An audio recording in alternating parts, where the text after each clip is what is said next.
All right, I think we're here. Hello. I know it's been a long time since you guys heard me, but I'm Greta. I'm back for hosting here and also commentary, and we are here with Let's Go Pikachu Baton Pass with Amber. If you wanna, I don't know, say something. I will say a lot of things actually. Hi, I'm New Amber. I speedrun a lot of different Pokemon games. You've probably seen me around quite a bit. Let's Go Pikachu is one of probably my favorite Pokemon run, and this is one of my favorite categories, so I'm really glad to be showing it off. So let's just get to the starting language screen. Also, hello, Shiru. I see you have raided. Ooh, Hello, thank you for the hello. raid. Alright, so I'm gonna get going in 5, 4, 3, 2, 1, go. So, I assume most people here probably have some sort of familiarity with Pokemon speedrunning in general, so I won't go over too much of the basic stuff. The first thing I'm gonna go over though is what exactly Baton Pass is, since it's not exactly an easy to understand category just from the name. So, Baton Pass is a category where basically for every single gym leader in Elite Four fight, I'm going to be using a different Pokemon. And also, before I do that, I'm going to be setting the name, which I believe they are both ecchi. Yes, it does look that way. Okay, great. So, for example, if I use Oddish on Brock, that means that after I use that Oddish on Brock, I cannot use Oddish, Gloom, or Vileplume on any other gym leader or Elite Four fight. So that means we're going to be using a lot of different Pokemon in battles throughout this run. Now, if you've seen Let's Go Pikachu speedrunning before, you may know that we have to catch 50 Pokemon to enter Koga's gym, and usually most of the run kind of revolves around making sure we get the 50 benchmark before Koga. Here, because we're already going to be catching so many Pokemon, like high-level Pokemon later in the run, to get through all the Baton Pass requirements, the really interesting thing about this run is that I have to be careful to not overcatch early in the game. So I have a tracker on my end to make sure that I'm not catching more Pokemon than I need to. Right there is just kind of standard Pokemon stuff. Fast attack speed, animations off, battle style set, and skip movies is on.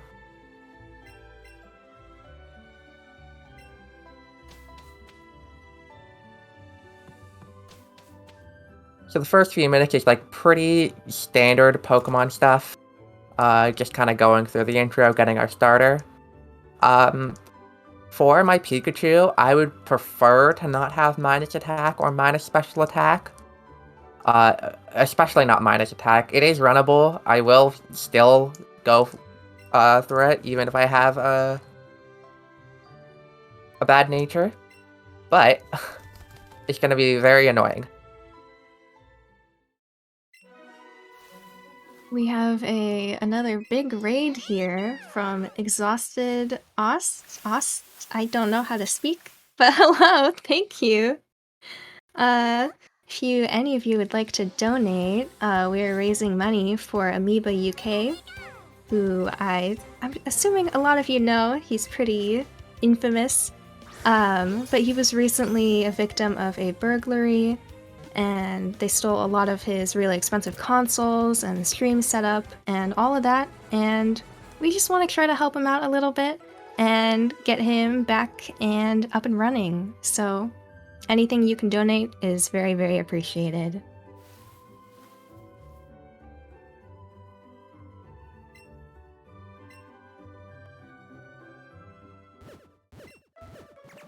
Oh my. Right. Every time I look in chat, I just see another raid. Hello. Hi. Really, really long-a-thon. Hello. You guys missed my spiel. We gotta do it again now. Yes, we are raising money for Amoeba UK, who had his house broken into recently, and a lot of really valuable stuff stolen. So if you can donate, that'd be wonderful. We have a lot of bids too for some interesting stuff here. Please look into that if you would like. Alright, so here's your Pikachu. Because you've gotten some big raids, I will probably explain, I'll go a little bit more depth into kind of just like Pokemon speedrunning basic stuff in general, just to make sure that we're all on the same page. So, I said before that the Pikachu I get, I will take any Pikachu, although if I have a minus attack or special attack in nature, it will kind of suck. Nature is basically like a thing that every Pokemon has, where you get like a small boost in one stat, and a small like debuff in another stat. And so there's 25 different natures, 5 of them do nothing, and then 20 of them give a buff and a debuff to certain stats.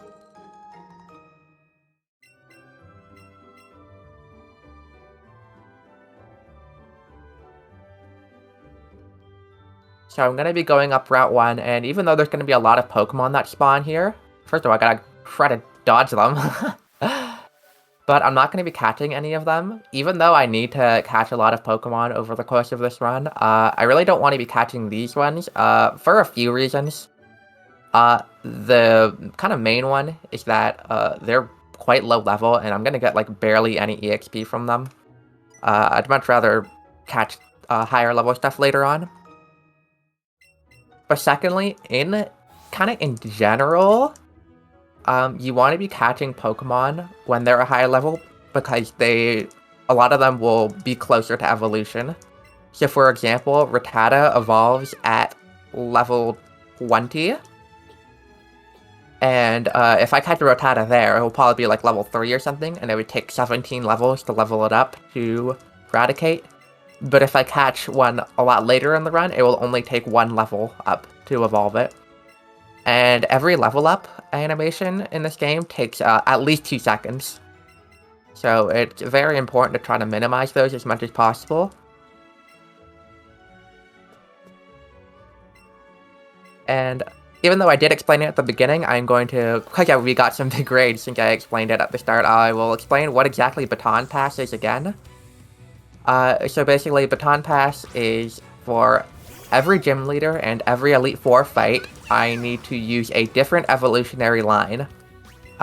Which means, for example, if I use Pikachu on Misty, that means I cannot use Pikachu or Raichu. Am I gonna die to this fight? I hope not.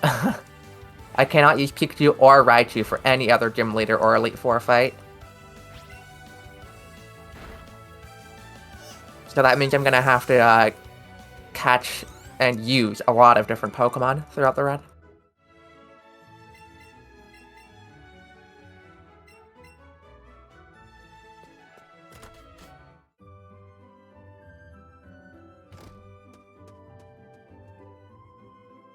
Okay, we're gonna talk to this girl right here.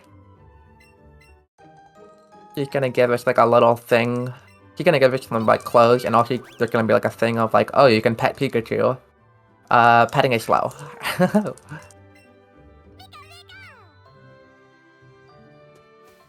Oh, the wild Pokemon are being mean today. So you probably noticed in this game that the wild encounters are overworld encounters, unlike pretty much every main series game before this. So there's actually skill in dodging the Pokemon, and sometimes you can get in situations where it's really hard to dodge them. So here's the first fight. After this fight, I'm going to level up, and then I'll be able to see my stats and at least take a guess of what my nature is.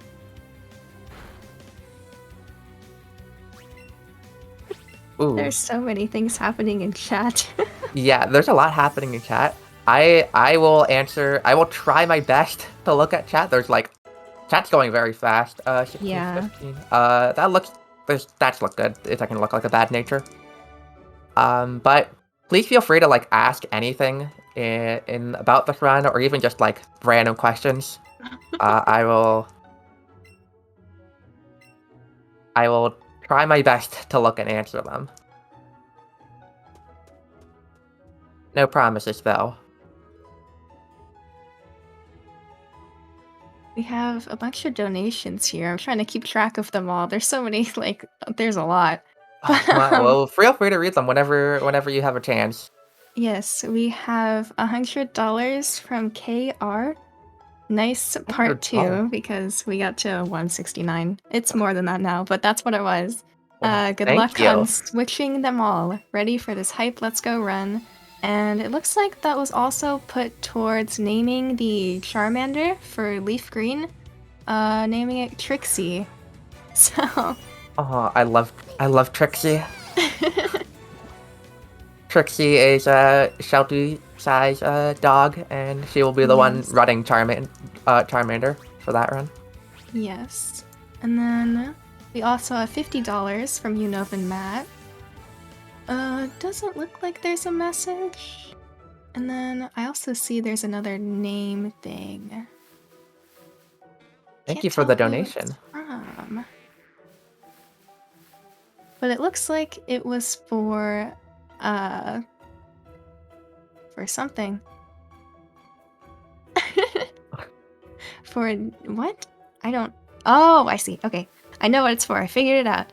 For We got there. Etchy and T-Pat's any percent race for Let's Go, naming the Eevee best starter.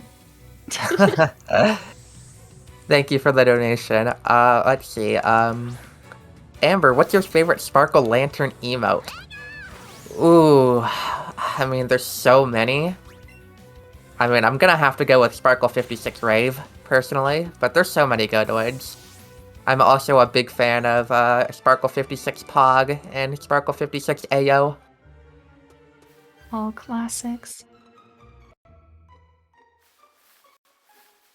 Is AO a classic when it's... Oh, Yes. I had to dodge so many things there.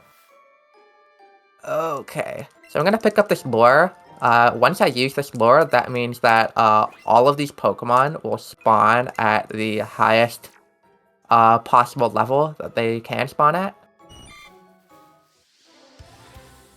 And so that's good for me because 1, they're closer to evolution. 2, they'll give more experience.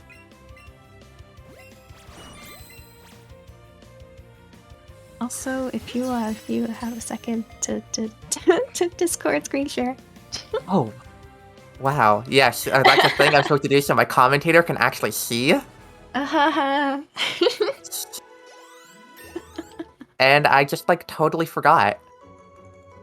We're gonna put it at that just so my computer doesn't die.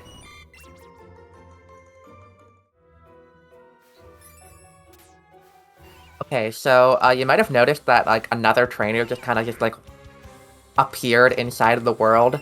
That's a thing in this game. If you have more than one Pokemon in your party, you can use the second Joy-Con. I'm actually playing this game with a Joy-Con, by the way. I forgot to mention that. It's because you have to. But you can take your other Joy-Con and kind of like shake it, and that will bring in your an extra support trainer. So you can use 2 controllers to catch. That makes the oops, I ran into a Pidgey. That is a level 3 Pidgey. I definitely do not want to catch that. That would not give me very good experience. But 2 controllers make it so that the catch rate is both better and I get more experience from catches. So it's very good.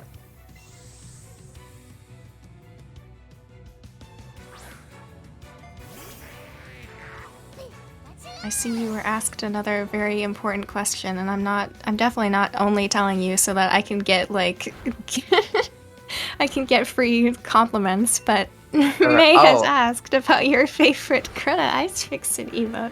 oh, I mean, you already know Greta, but it's Greta I Hug. That is by far probably my favorite emote on Twitch, to be honest. It's quite good. Okay, so I'm gonna come out here. I'm hopefully gonna get an Oddish on the first load of the route. If not, I'll have to go back in and out until I get one. Alright. We're going back in and out.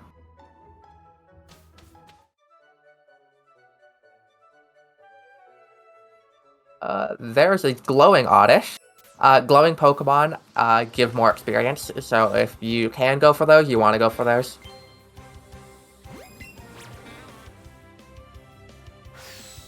I'm also waiting until the circle that's kind of moving there is like really small. That's because the smaller, if you like throw your ball in the circle when it's small, you'll get like excellent, and that gives the most experience and gives the highest catch rate. Yeah, that is one of the many mechanics that is in this game from Pokemon Go.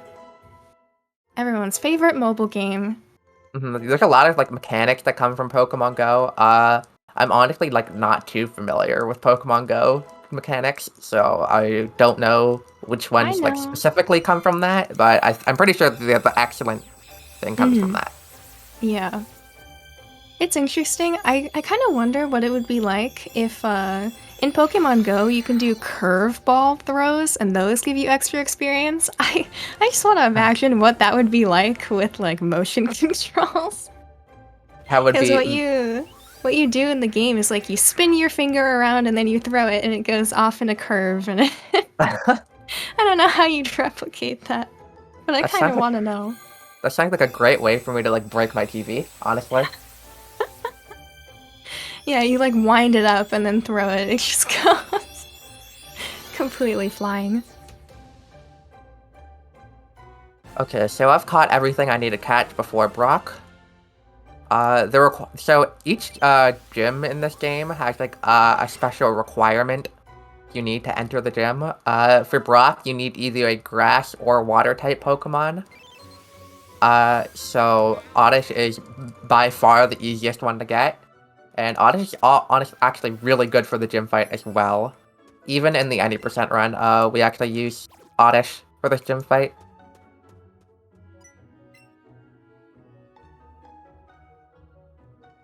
So I'm gonna swap to the front of the party. There's like a couple like small cutscenes I have to go through, and then we'll be fighting Brock.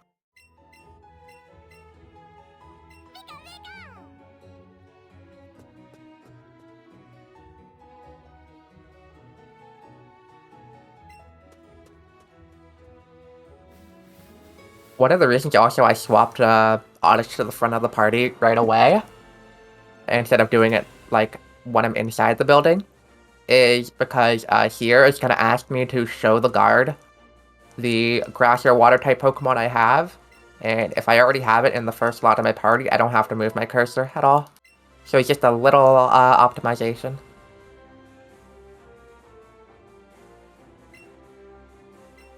Yeah, and that also helps because I'm pretty sure if you show the wrong thing, they just kick you out. So Oh yeah, even if you have one, if you click the wrong Pokemon, it will yeah. kick you out. I have done that in runs before. Good old kicked by Brock. But anyways, Absorb is 4 times super effective and also a special move, so it is gonna completely destroy Brock. One of the reasons I'm using Pika over Eevee is because Oddish is Pika exclusive, and Eevee you would have Bellsprout instead. And you could use Bellsprout against Brock. It's not as good because Bellsprout is a physical attacker, and these Pokemon have much higher physical defense than special defense. So I'm looking at my Odyssey stats. That speed is not good.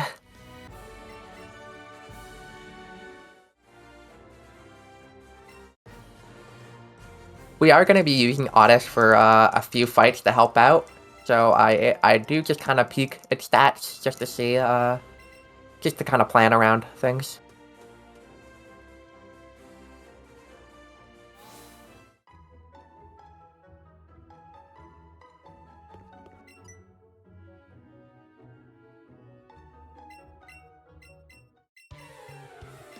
we're gonna get some great balls from Blue here. Blue is like a separate character from our rival in this game.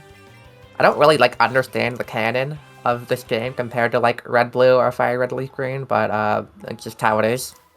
I'm calling Matt Pat immediately. We gotta get a game theory here. Okay, I'm just gonna do some shopping here. I'm gonna buy some great balls to do some catching. We're gonna buy some X items. X items are things that I can use in battle, which will increase my stats for the rest of that battle. They are very broken, even though like as a casual you would never use X. Like almost no one uses X items, but they are really good.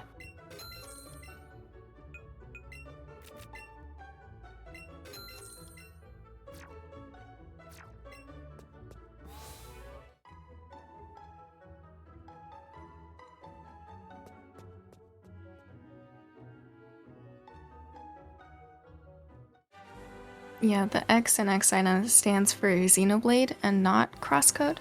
Just so we all know. Thanks for that trivia. I'm sure they thought of it.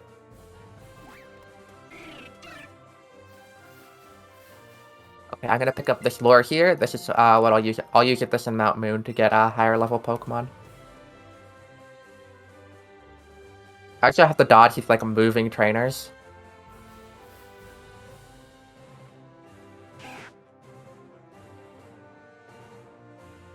Alright, and now we're gonna head right into Mount Moon. So here we'll get our first look at Jesse and James. This game's kind of more like a Pokemon Yellow remake than a Red-Blue remake. So you're gonna see a lot of like the fact that we have a starter that can't evolve. It's kind of a Pokemon Yellow thing in Jesse James.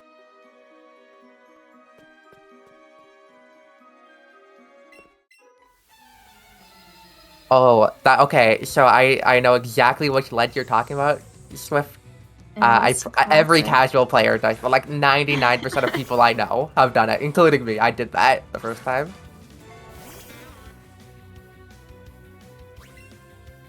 But yeah, it looked like I could skip like having to dodge one of the spinning trainers because there was a ledge beside him, but if you jump down the ledge, there's a trainer you have to fight.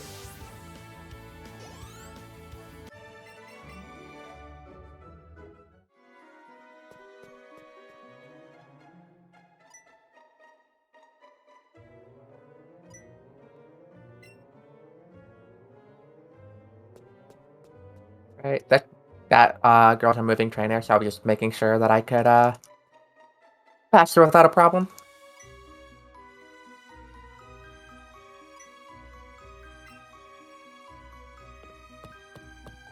So right before I go down this ladder, I'm going to teach Headbutt to Pikachu. Headbutt's the TM I got from Brock's gym. 70 power, normal move. Our Pikachu has like a pretty good attack stat, so very useful. I'm also gonna lure. This room here is where I'm gonna do hopefully most of my casting for Mount Moon. So I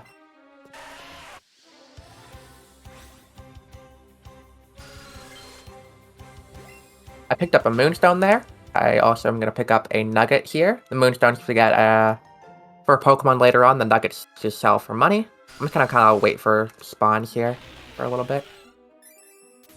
The things I'm looking for are Geodude, Paris, and Clefairy.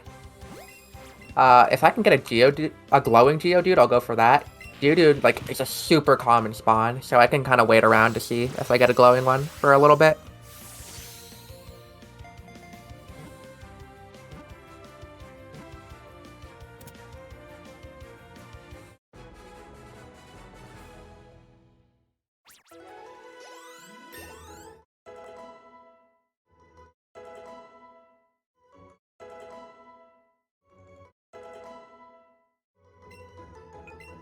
So one thing I'm going to be kind of looking out for over Mount Moon is trying to get Pikachu to level 15 by the time I enter Cerulean City. That's because Misty's gym requirement is to have a level 15 Pokemon. So I'm kind of looking at where my Pikachu is at right now in terms of experience, and it's looking kind of low. So hopefully I can get a glowing Geodude and a Clefairy spawn.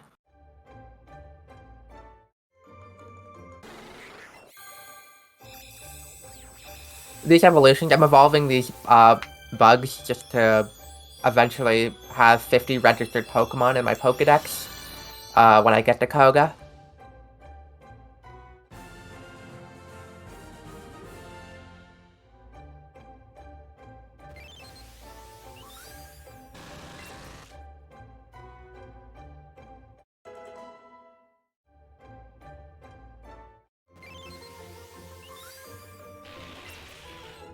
Okay, I'm gonna kind of wait around here for a bit, see if I can get... There's a glowing Geodude. That's what you like to see. Nice. Okay.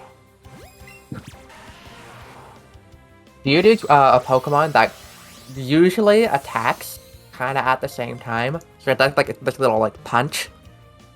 And so what I do is I kind of wait at a certain point in that attack cycle and then throw my Pokeballs.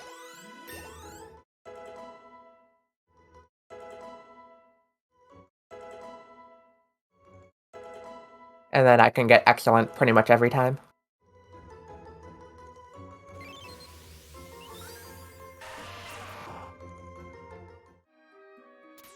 Okay, does not look like I'm getting Clefairy right now.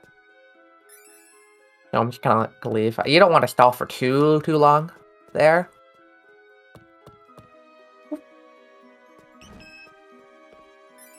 Now I see one. Okay. I'm gonna wait for it to attack, just because, I really want to get this first ball. That's because you get a little bit of boost in experience if you catch a Pokemon with your first throw. And, I'm a little tight on experience, so I just really want to make sure I get it.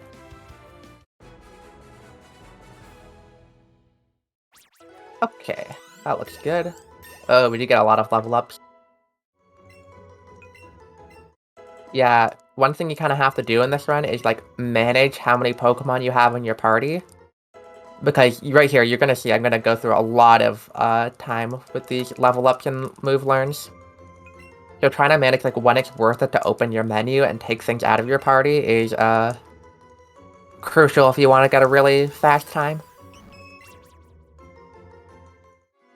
We're gonna fight this trainer here.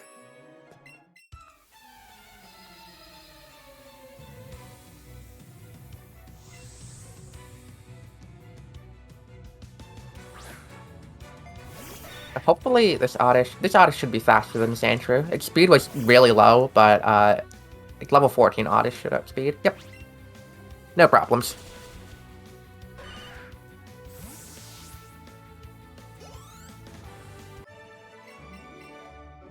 Okay. So I'm actually gonna wait here. Normally I know when that hiker is gonna spin. But because I kind of went out of my way to catch the Clefairy, the cycles were a little bit... I didn't know exactly where they were going to be, so I just decided to wait there.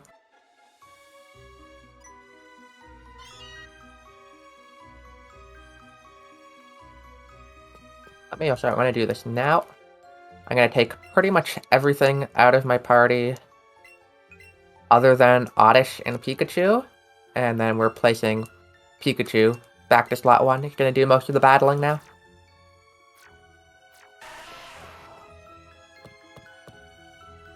Okay. This section right here, that section right there that I passed by, is usually a lot of Pokemon spawn there, and it can be sometimes difficult to dodge them. That's why I kind of, like, waited a little bit before I started moving.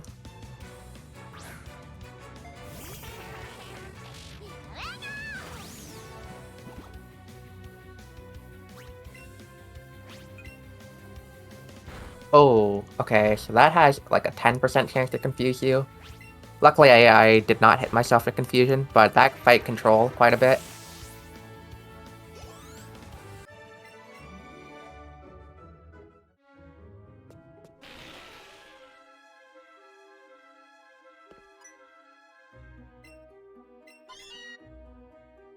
Yeah, so Baton Pass is a run where I have to use a different Pokemon for every single gym leader and Elite Four fight.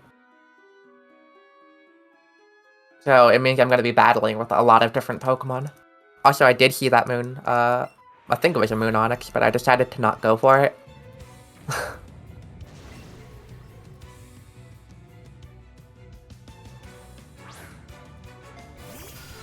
One of the big differences between Baton Pass and any percent, if you're like familiar with any percent, is that because I'm planning to already catch so many late game Pokemon, I actually have to be careful I don't like overcatch Pokemon in the early game. So there's gonna be things like that I will skip.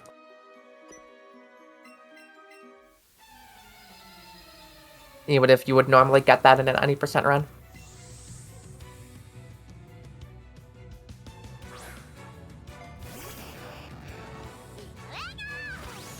So here, I'm gonna do this actually.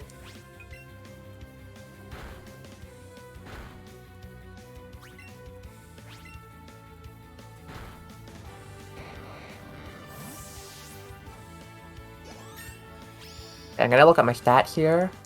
Okay, I have 36 attack at level 15.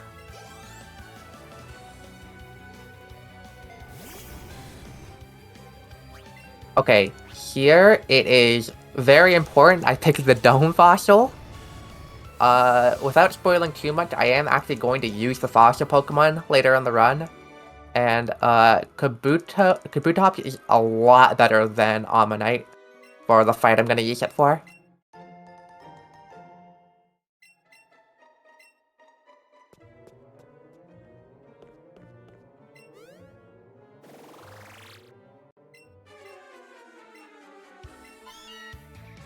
Okay, so here's our first Jesse James battle. It's going to be a 2v2.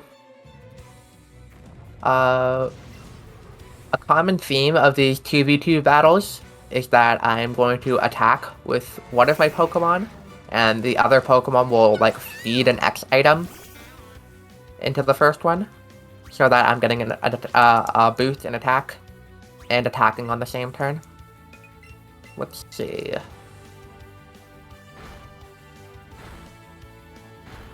Gonna do this.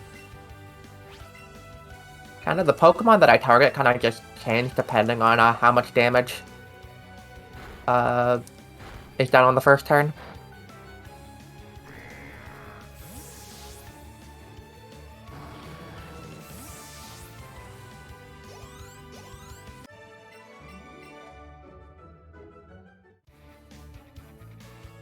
Now we're gonna get out of here without running into that Zubat.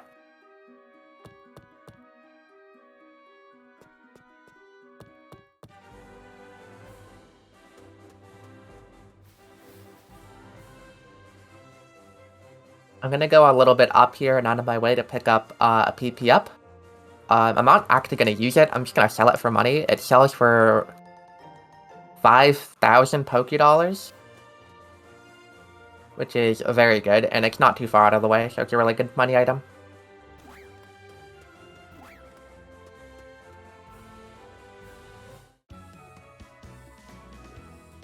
Thank you for the good luck.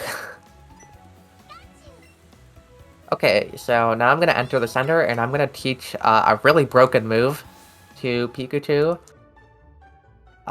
Both Let's Go Pikachu and Let's Go Eevee, there's just like move tutors that can teach like special moves to your starter Pokemon.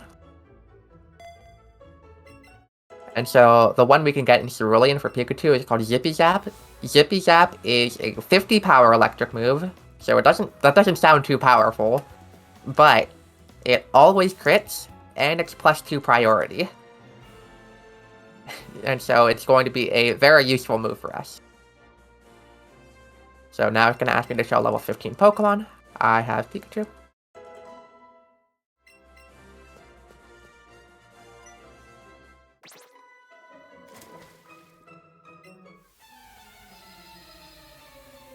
Alright, so this fight's pretty easy. Just use Zippy Zap on it. The Misty fight is a little bit more interesting, I guess.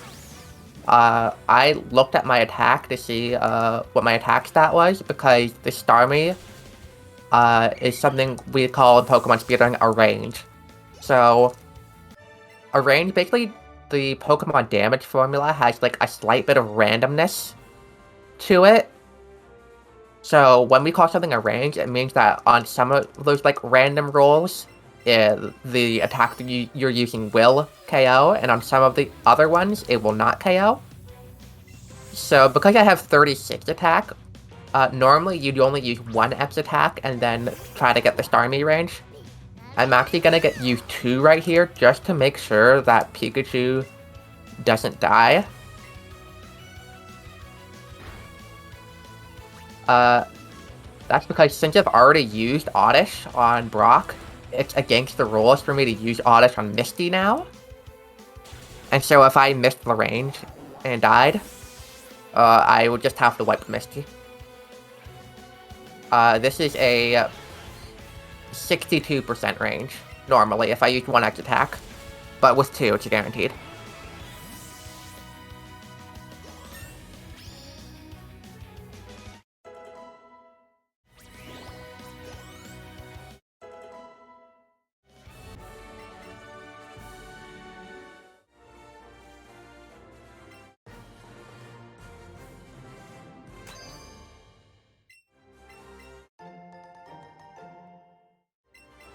Okay.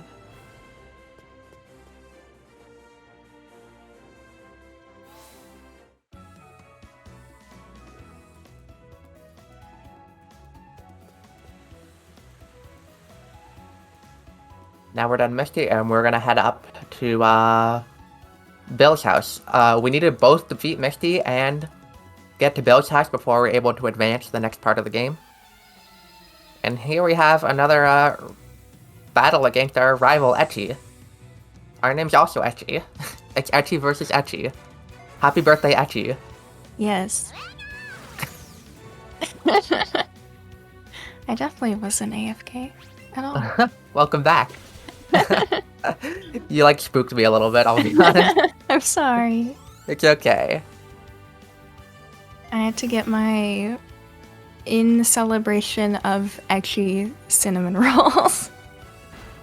Okay, so I'm at 11 HP right now. The practice run I did on this, I got crit by Quick Attack by Eevee and died. So, can that please not happen again? I'd be very happy.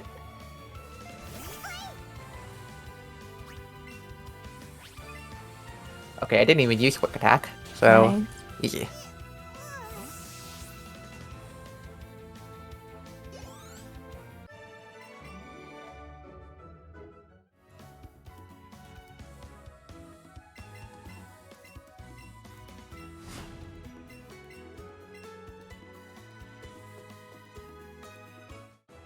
Alright, so unfortunately we're at Nugget Bridge now, and Nugget Bridge is kind of the most boring part of the run. I'm gonna be just like kind of mostly one-shotting things here.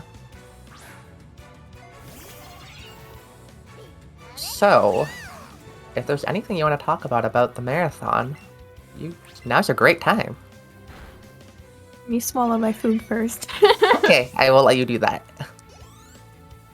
Yeah, shout out to Greta actually for like doing a run and then immediately coming to commentate and host for this.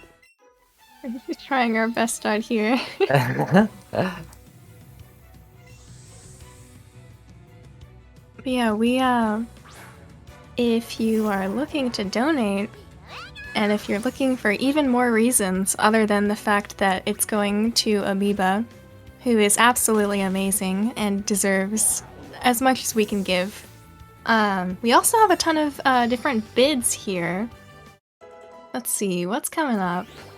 Are these in order? I don't know if they're in order, but we have some for Poke Clicker and Monkey Ball and Alpha Sapphire.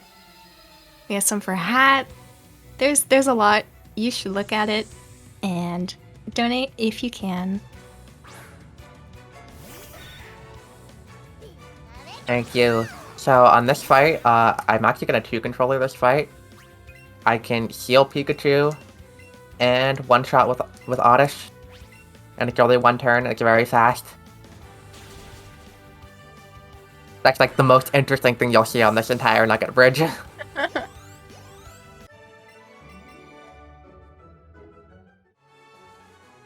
Okay, I'll shake it out. One thing you do have to be careful with is that when you're in a battle, and you shake your second Joy-Con, it'll bring in the kind of second trainer. Once you've shaken it in, you can't, like, take it back out. And so, you might be wondering, like, why don't you just use 2v1, like, every single fight in the game? And, the main reason for that is that, if you're doing a 2v1 fight, you have to select moves for both of the Pokemon you have out, and there tends to be more lag in the battle. Yeah. When you have two trainers out, so you really, you want to avoid it unless it's actually going to save time, or sometimes you do it when it's slightly slower, or like to make the run a lot safer.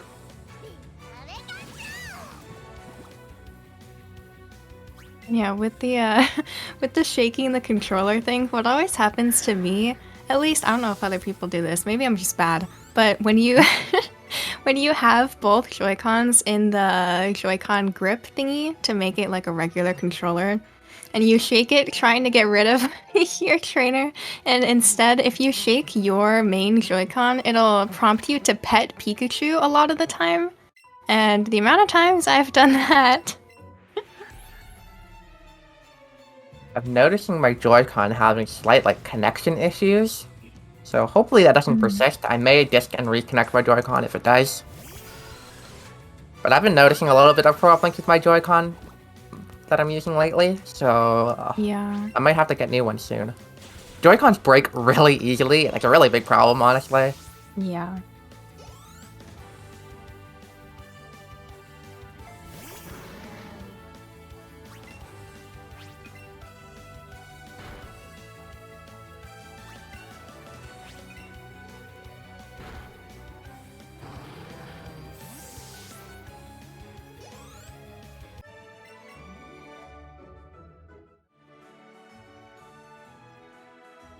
Okay, here there's some Pokemon that can spawn. Vetonac's not going to be a great catch for me, unfortunately, even though it would give me an extra Pokemon. The catch rate kind of sucks. Also, trainer vision in this game is really not good. I just kind of walk in between those two trainers, because the game just lets you do that. Trainer vision is like super duper thin in this game, and we're going to abuse that a lot over the course of the run. That being the first time.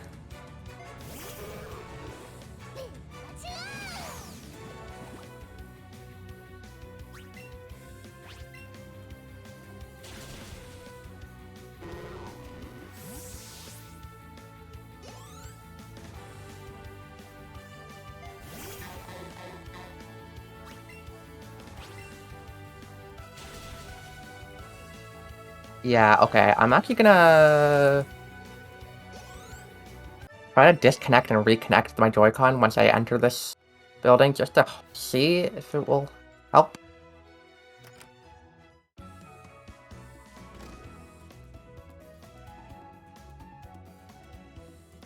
Okay. I'm not sure if it will help or not, but it's at least worth a try.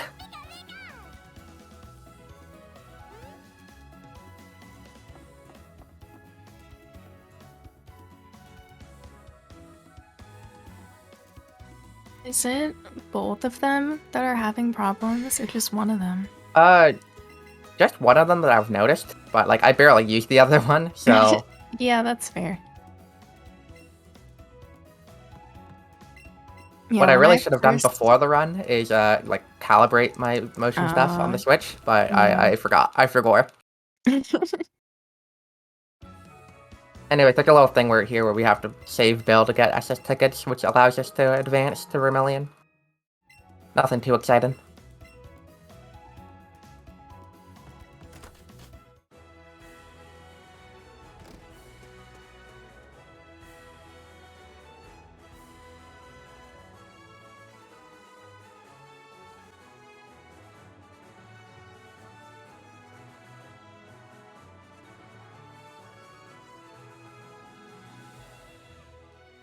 Alright, now that we've saved Bill and defeated Misty, there's gonna be like a little cutscene here. where Squirtle's gonna be like a little rascal and make Little Oscar goofy Jenny guy. run. Yep. And now we can enter the building. And Pikachu's gonna really help us out here. I wonder what happened here. My favorite thing about this is how this girl's just like sitting there, like everything's fine. She straight up is that this is fine. She's straight up.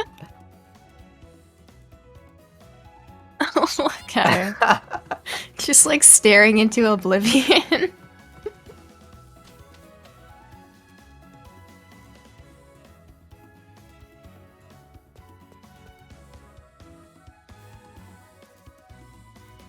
And speaking of interesting cutscenes, we're gonna get another great one right here. Uh-huh.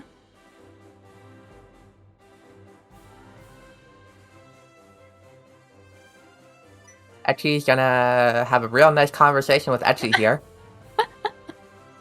You know, they tell you to love yourself. I don't know if, That's this is true. what they mean.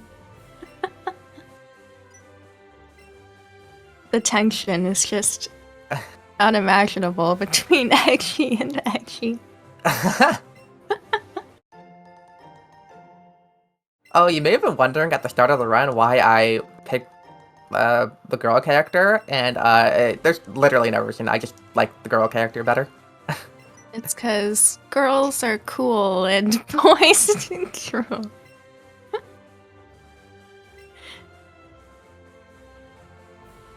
I'm sure there's some tiny difference, but not anything that matters.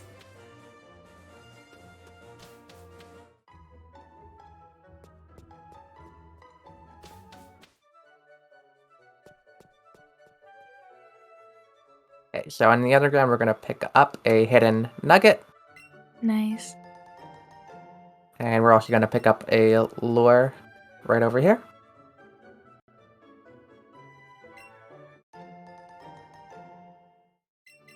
And on this route, I'm going to really be hoping to catch a Growlithe first. We're going to be using that Growlithe for a little bit. So Oh, but first I'm going to pick up a rare candy at the top of the route. Okay, I see a Jigglypuff there.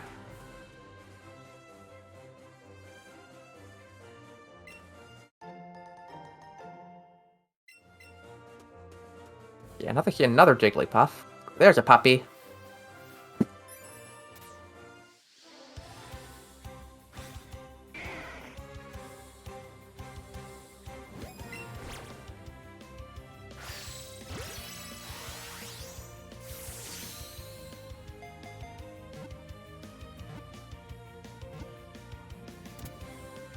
I'm gonna go back up and get that glowing Jigglypuff, and then hopefully I also see a Pidgey. That'd be good for a little bit of experience here.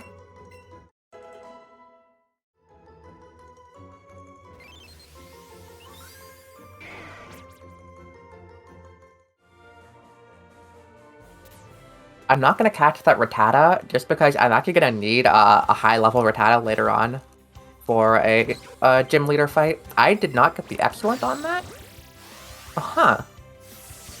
That's not happened in a long time. That is not what you want to see.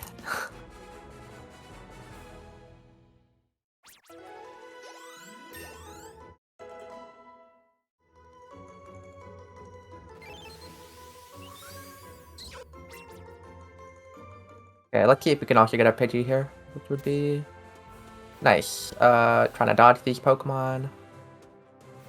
There's an Abra there that I can try to catch, but there's also like, okay, I couldn't see that part. Yeah. And I've never I knew been there was a over Rattata. there. I knew there was a Rattata there too, so I was like trying really hard.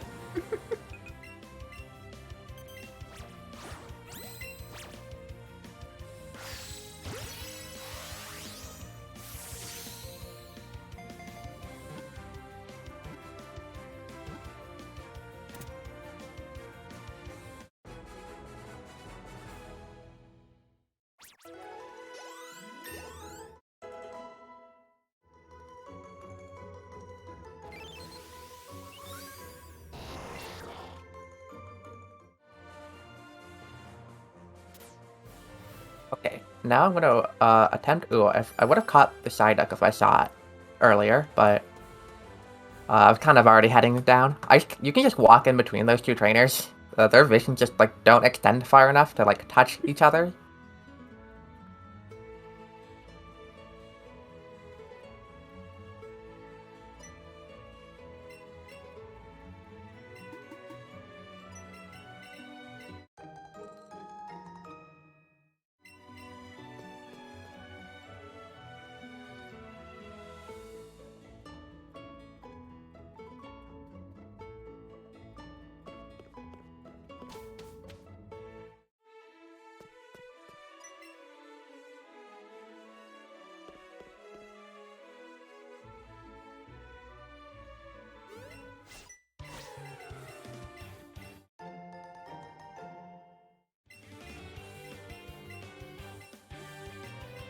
Alright, so now we're in the SSN, and our goal here is to get to the captain to get a, not HM, it's just called a secret technique in this game. But first we're gonna have a rival fight, and I'm gonna have to change around the Pokemon in my party before that rival fight. Let me just do that now. I will first take out Jigglypuff, and then Growlithe gonna be moved into slot 2. I'm just moving Growlithe into slot 2 because I want it to be the Pokemon that comes out when I take out my support trainer here.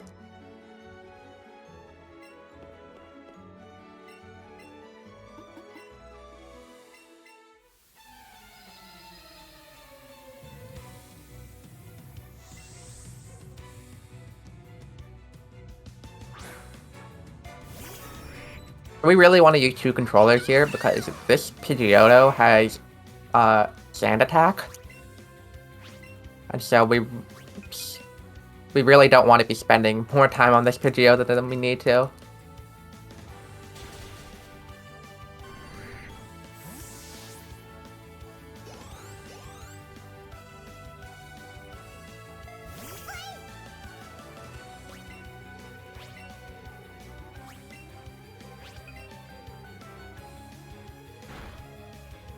And Growlithe is also really helpful because Odysseys are a bit of a challenge for Pikachu. We don't really have a particularly great move to deal with them, so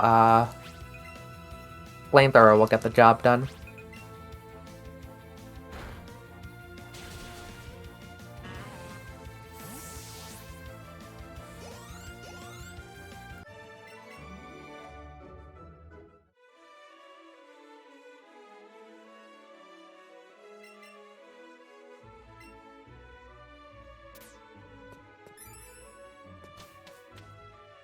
Okay, so now that we talked to the captain, he can show us secret techniques. So in this game, instead of HMs, our starter kind of learns like the techniques that basically just act like the HMs. So we don't have to teach the HM moves to a Pokemon in our party. And much more importantly for the run, we don't need a certain badge to be able to use HMs on the field. So that means that we can actually do badges 3 through 7 in any order. And we're gonna do it in a very weird order in this run.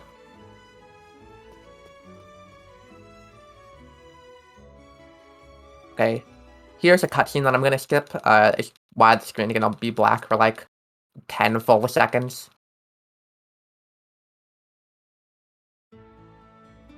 And now we're gonna go into the mart and do some shopping.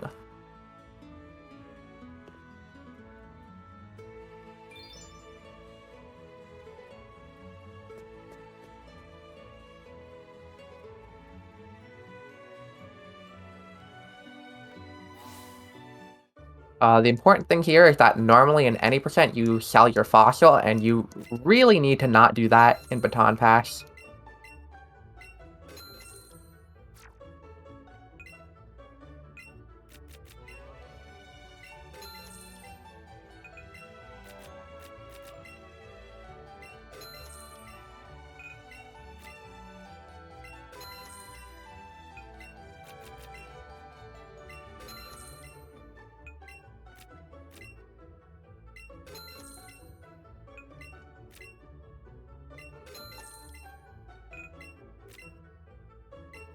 Alright, and there we go. Now we gotta go back up. We gotta go in between these trainers again. So hopefully we'll be okay. I find it a little bit easier going up than down, but they're both kind of tricky. Right.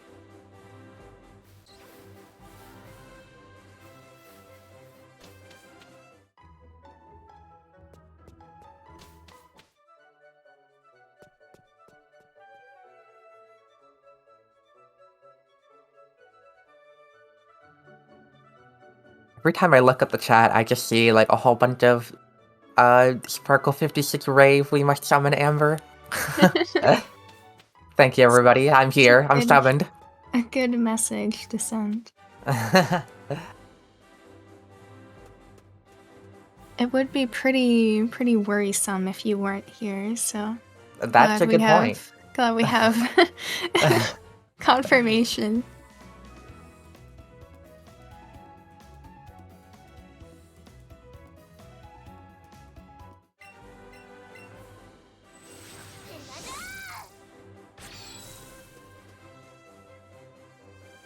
Alright, so for both of these next two fights, I'm going to be two-controllering them with Pikachu and Growlithe.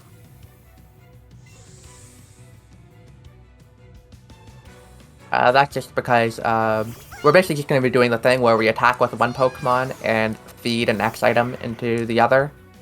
But which one we attack with will kind of like switch. So I'm going to be attacking with Pikachu here, feeding the X item with Growlithe, and now on the Gloom here, I'll be doing the opposite.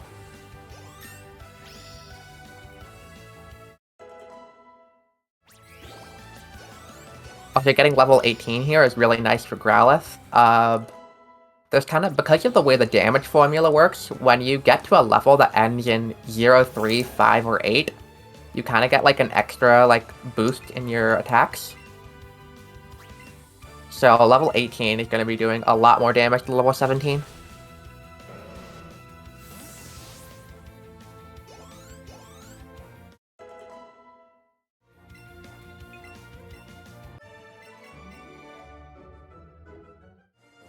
There's another thing in this game where, like, if you walk too far away with your first player from your support trainer, you'll get, like, an extra animation of your support trainer coming closer to you. So because I want to use support trainer both of these fights, I have to, like, move with both of my Joy-Cons. And it's a lot harder than it seems.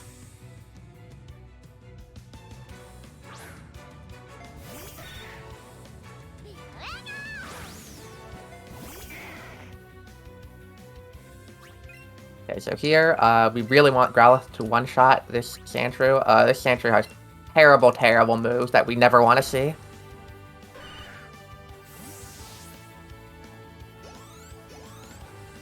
I believe it's Dig, Sand Attack, and Fury Swipes, which are all awful.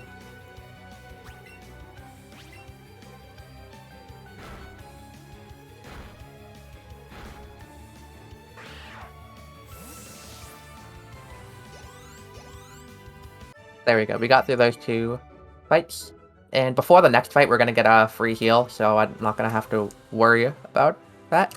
What I am going to have to worry about is doing the menu here. I almost forgot, and it would not have been good if I forgot, because I need the Pokemon on the next route. I really want them to be lured. So when I go over there, I'm actually gonna, when I encounter a Pokemon, I'm gonna make sure I just, like, check its level to make sure it's lured. Lured Pokemon here spawn at level 24. And Nidoran, that is exactly what you want to see on this route, Nidoran male. Nice.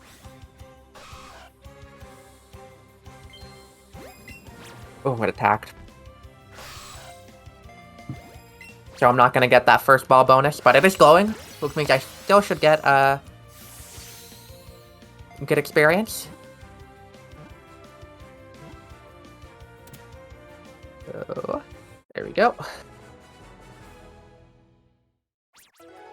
And right here, I gotta make sure I'm teaching Thunderbolt to Pikachu. It's a very important move for it.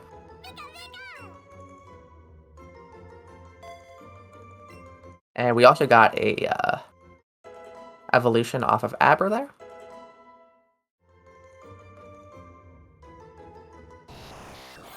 So that'll be another Pokemon toward our 50.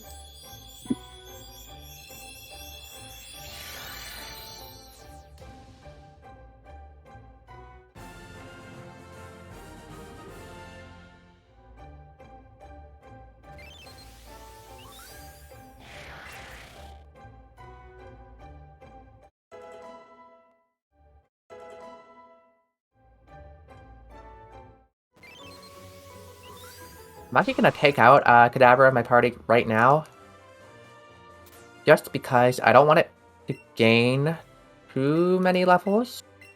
Well, actually, in hindsight, I probably should have... Okay, so many things spawned right there. Okay, I don't want to Cactus Nidorino. I'm already gonna evolve that Nidoran male into Nidorino. What I am gonna catch is the Spearow, and then probably that Nidorina I'll probably also catch. Oop.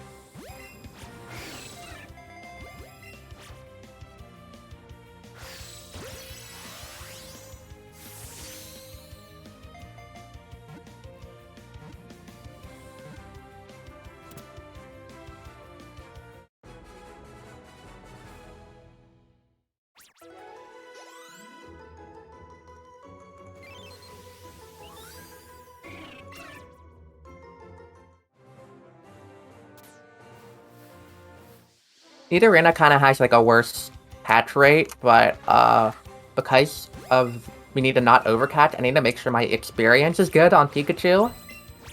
And that means I would like to be catching like high experience Pokemon like Nidorina. I don't like to miss the circle and not get excellent.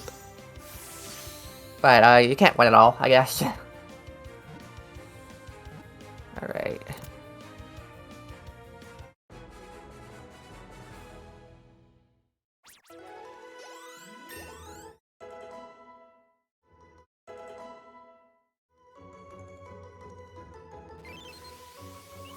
I'm probably just gonna leave here.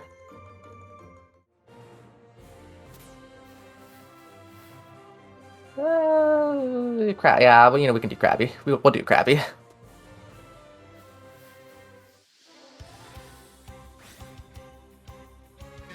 So I'm gonna Nanab Krabby.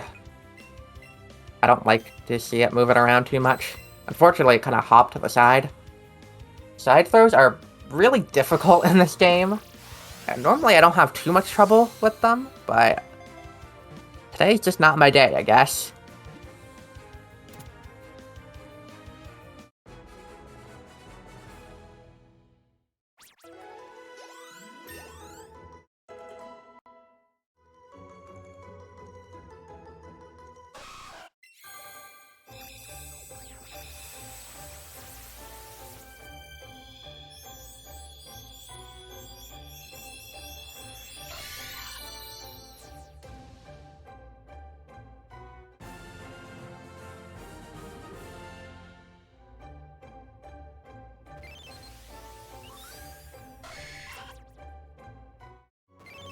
Alright, now is a good time to open up my menu.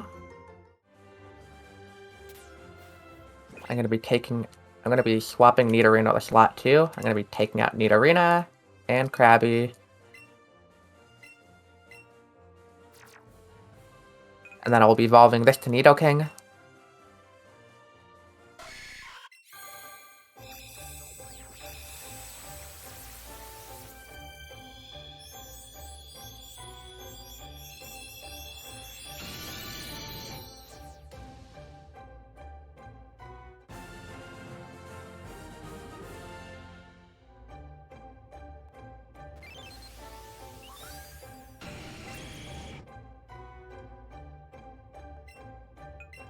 Alright. And now we're gonna be heading down to this fight.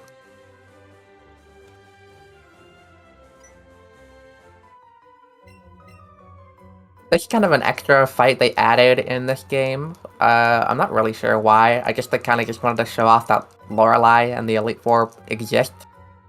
I needed to give her a girl boss moment. True. Can't argue that.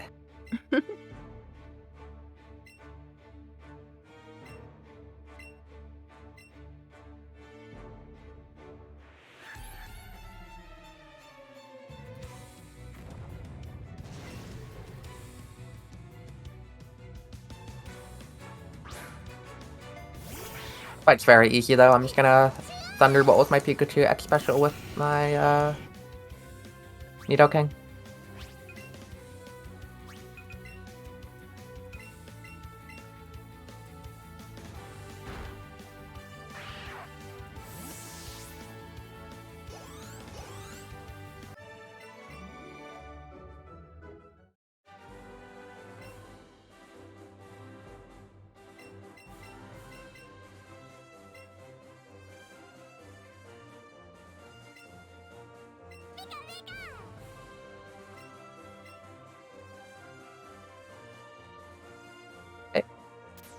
And we gotta go all the way around this trainer. I have been seen by that trainer in runs before, so I kind of take it extra far just to make sure.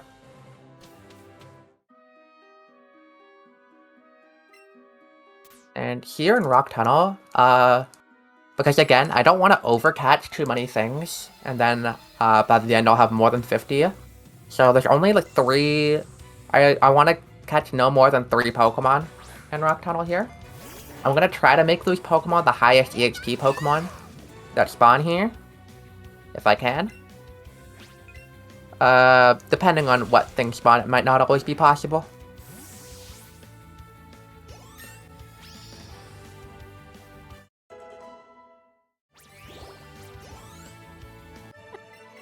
Actually is lying, so... Nope, that was a Golbat. I thought that was something else. Golbat's not one that I want to catch. It is very bad. This game is turning 4, not 6. Just so we're all clear. There's a Rhyhorn.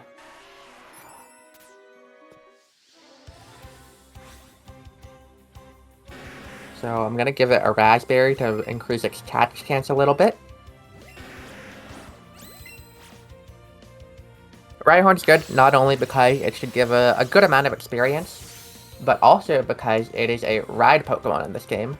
Now this game doesn't have the bike, it has what's known as ride Pokemon. Some ride Pokemon are faster than others, and Rhyhorn is the fastest one we have available to us so far. Actually that's not true, but the faster one would be really slow to get at this moment. Also, I see Zenaga has subscribed to the channel. It's exciting, thank you.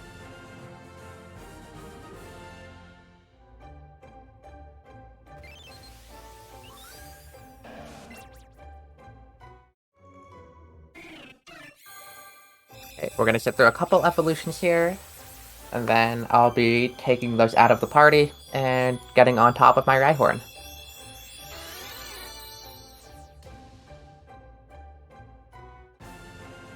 Unfortunately, we're not going to be riding Rhyhorn for too long in this run, so appreciate it while you can.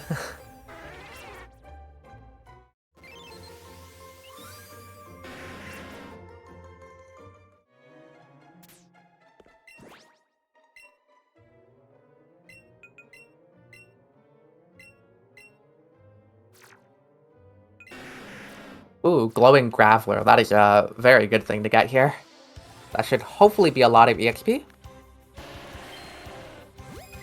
I'm gonna make sure I wait for it to attack so I can try to get the first ball bonus.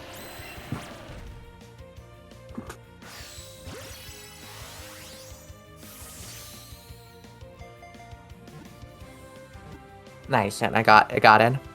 It's that easy.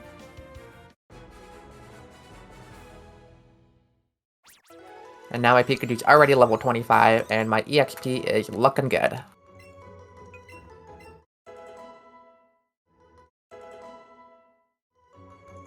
So I'm gonna be wanting to catch one more thing in Rock Tunnel. I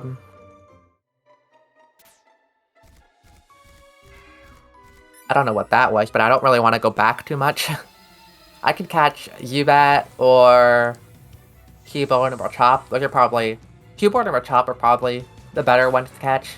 But there's so many Pokemon that spawn here, I'm not going to have a problem.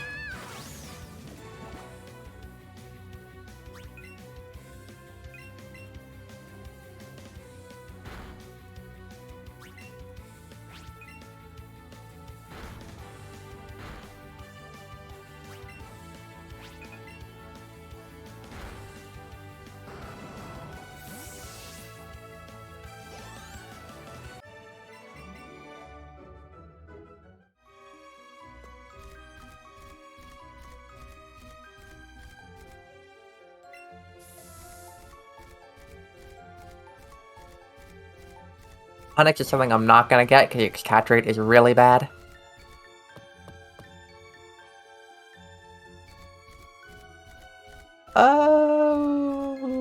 I'll go for that Machop. It's glowing. It'll give a nice amount of experience. I did have to wait for a little bit, so maybe it wasn't worth it, but... Chop does that sometimes.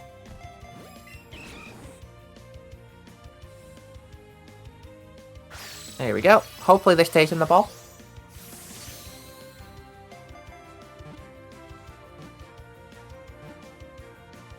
Nice.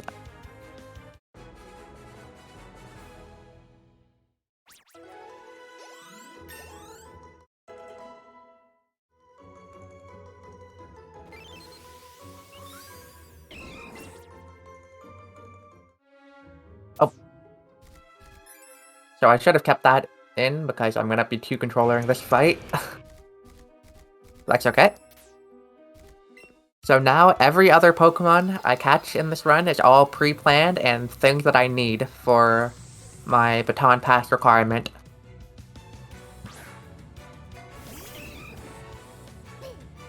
And there's a couple gift Pokemon too that are really fast.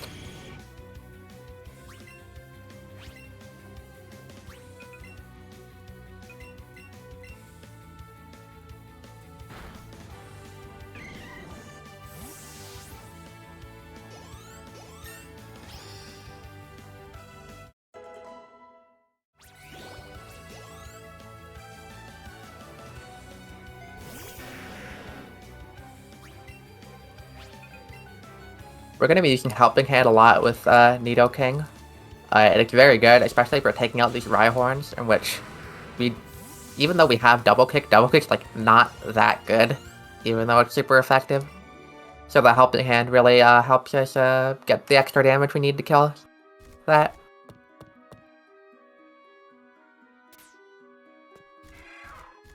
Here's a fight where I'm actually going to use 2 controllers more for safety than for speed. This Vulpix has Flamethrower. If Flamethrower burns you, it's kind of bad because burn lowers your attack.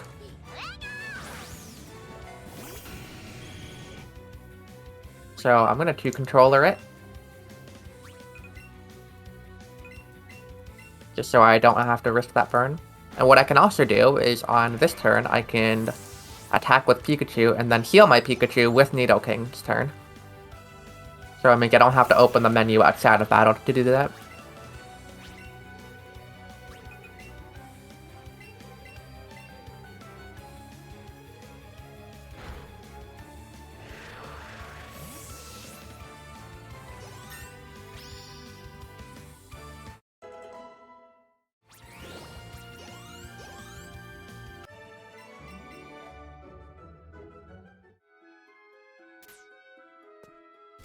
There's a moving trainer in the dark there, so I have to be careful not to run into him.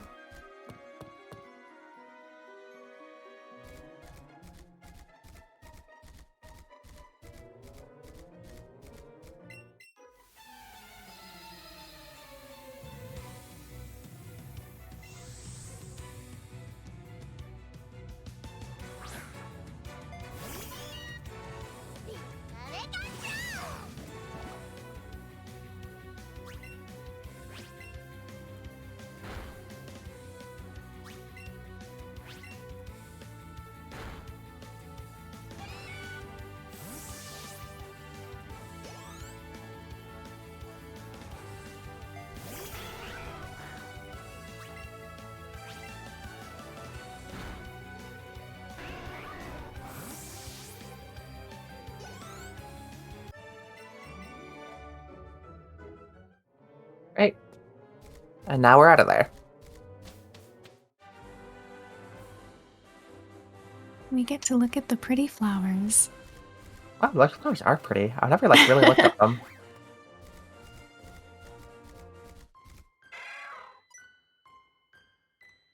I'm the kind of runner that just if I don't have to be looking at things on the screen, I'm not. Yeah, I just look at random stuff. I think those are hydrangeas. Yeah. I don't know flowers, so I'm gonna trust you. They're definitely hydrangeas. Okay. Thank you, flower expert. Oh yeah, so in this game, as opposed to red, blue, yellow, fire, red, leaf, green, we do the rival fight in the tower now, and then we have to go to Rocket Hideout after.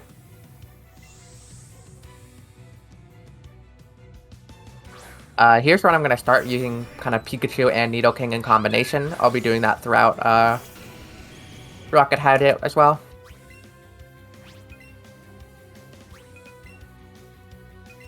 Please don't miss this range. Okay. With my special attack, that was a 94% range. So 6% chance that wouldn't have killed. So I am glad it did.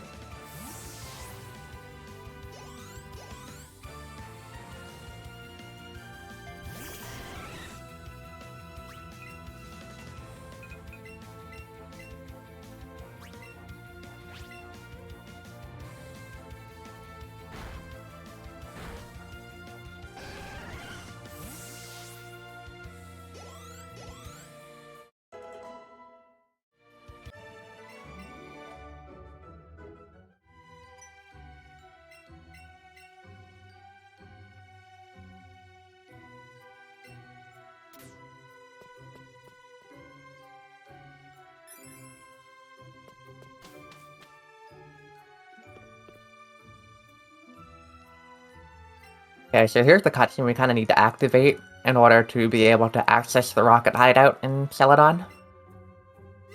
So after this, I'm just going to be heading straight out of Pokemon Tower and going over there.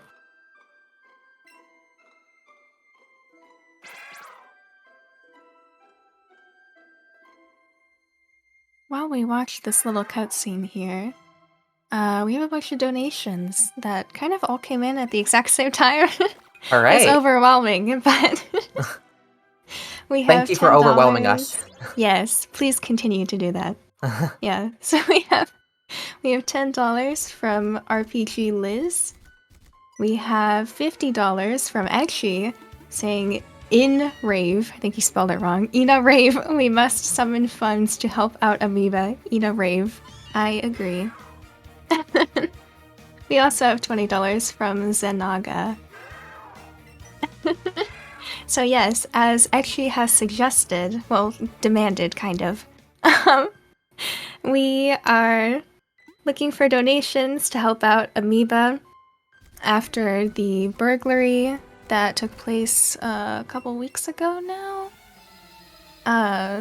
A lot of really valuable stuff got taken, which is horrible, and we are doing the best we can to help out, because he's just a wonderful, wonderful person, and deserves just all the love and support that we can possibly give. So anything you can donate would be very, very appreciated.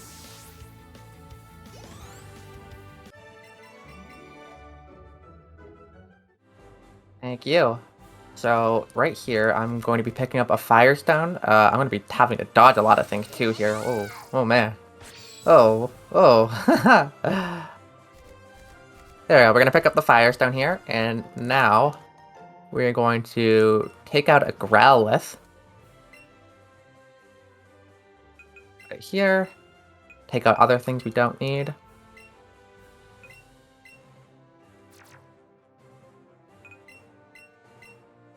And we're going to be evolving that Growlithe into Arcanine. And Arcanine is a ride Pokemon that is in the fastest tier. So we're going to ride on Arcanine and we're going to start zooming. Arcanine is like so big in this game. I know. He's I so love fluffy. I love Arcanine. Oh, so horrible.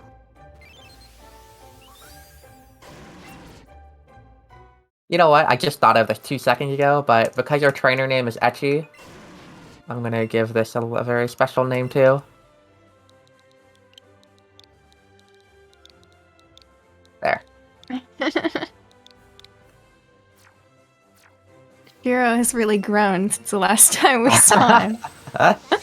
Bruno.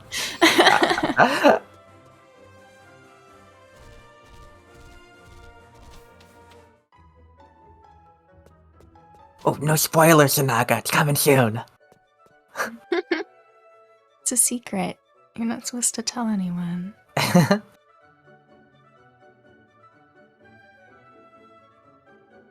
Unfortunately, we can't ride Pokemon in this, like, underground section. So we kind of have to run really far through it. Gotta get your cardio in. Yeah, it's true.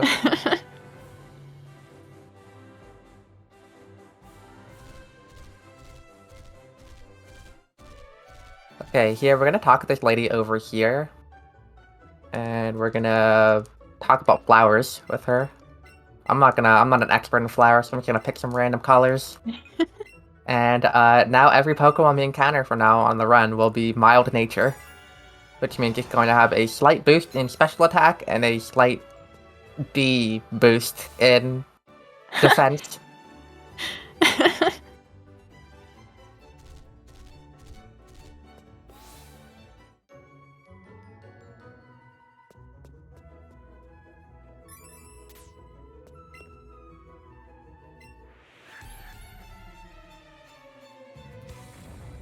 Yeah, what's the word for, like, debuff? A The other word? debuff or like a nerf, I guess. Nerf. Nerf is a good one. I like that one.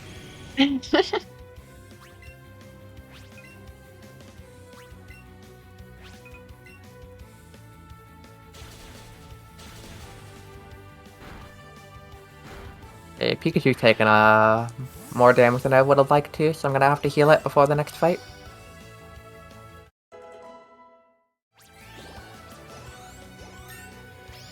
You know, something I feel like we take for granted is how this game will like show you the HP bar before the end of the battle. Because I know in a lot of the other games, it's just completely gone, like after the last move. And then I find myself not knowing my HP, and then I get sad because I have to check. But this game, you can just look, like, right at the end, and it's nice. That is a really nice thing, like, I never, like, really thought about too much.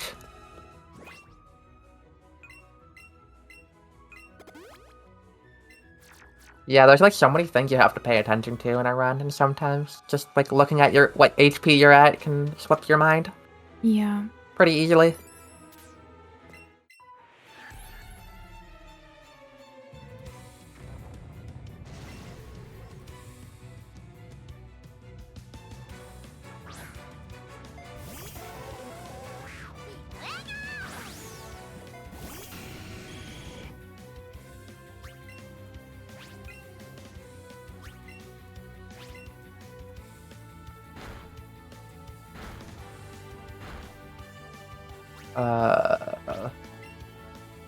Oops. That's not where the potions are in the menu. There it is. Alright, so this part of the run's just kind of getting through the trainers in Rocket Hideout. None of them are too exciting, at least in the first part of Rocket Hideout. We'll get to some more exciting fights later on, though.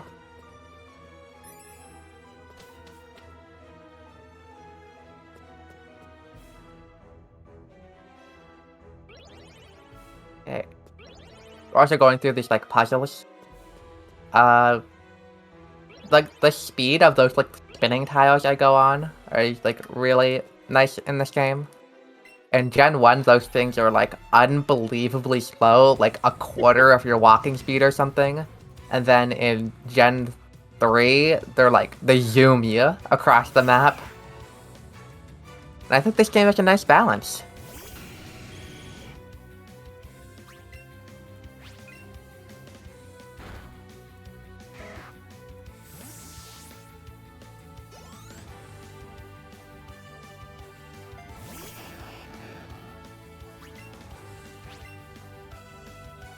Ooh, I almost defeated that in one turn. That would have been really nice.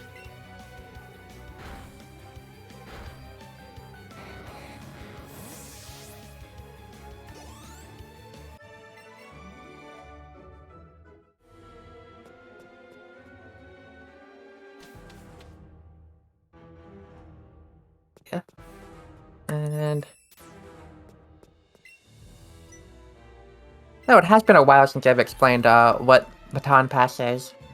So Baton Pass is a category where for every single gym leader and Elite Four fight, I have to use a different evolutionary line.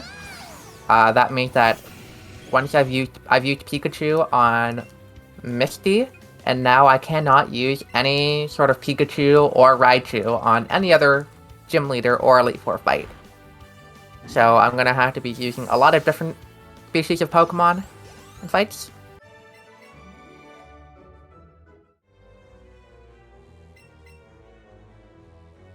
Kind of the way this category ends up being, because you can, like, after the second gym, you can just, like, take care of the rest of the story of the game before doing the other gyms. It kind of ends up looking very similar to any percent for the first, like, half or so, and then, it looks a lot different in terms of fight routing, in the second half of the run. So if you're familiar with any percent, you probably have a good understanding of pretty much everything I've done so far. It's gonna stop being like that once we start getting to maybe about the 2-hour mark.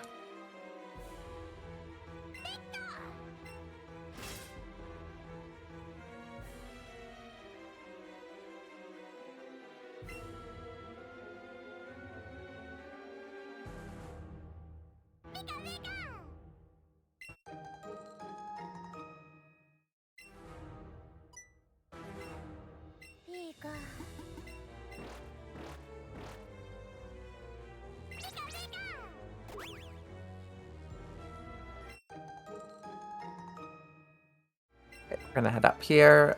We're gonna make our way down over to where Jesse and James are right now. And we're gonna... Oops. I was not in front of the item ball. Then we'll start our kind of gauntlet of bosses that can rocket hideout. It sounds so, like, dramatic. So, it's really, like, nice and easy now that we allow, like, this 2 controller.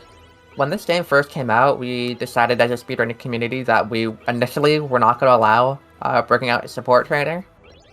And these 3 fights are quite all, like, back in those days, they were all, like, awful. And it really did feel like a gauntlet. We've come up with a lot of safety strats now, a lot of better strats that make these fights, a lot better. Also, I never put in a fairy-type Pokemon to the party. Let me do that now. Got you. That looks good.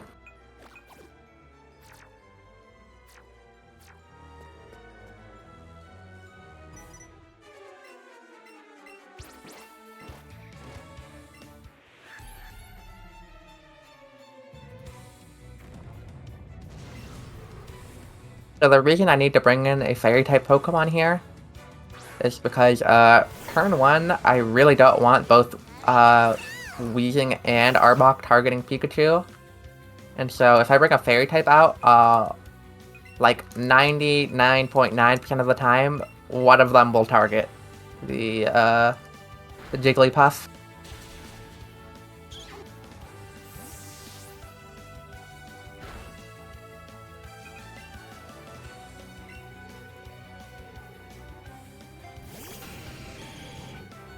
And now basically, I'm just gonna kind of attack and keep healing until I've defeated both of them. And it's very safe and it's very nice.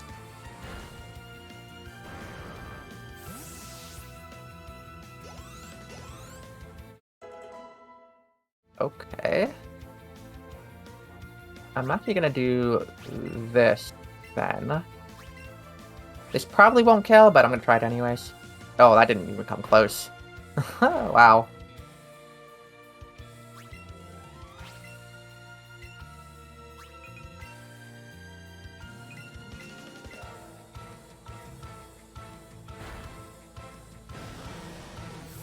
My special attack is probably not very good then. Let's see. Yeah, it's not great.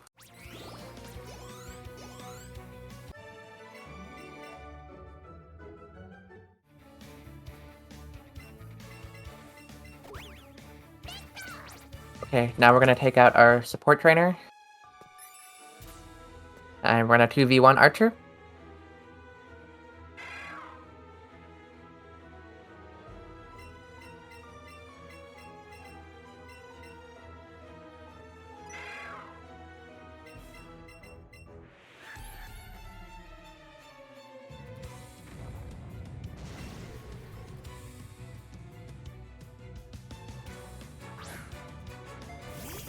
Alright, so turn 1 here, what I'm actually gonna do is I'm gonna attack and heal Pikachu. This is better than healing outside of battle beforehand. Right.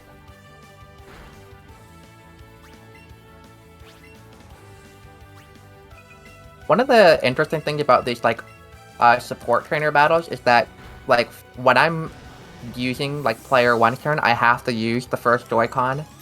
And when I'm doing the second, player's turn, I have to use the other Joy-Con.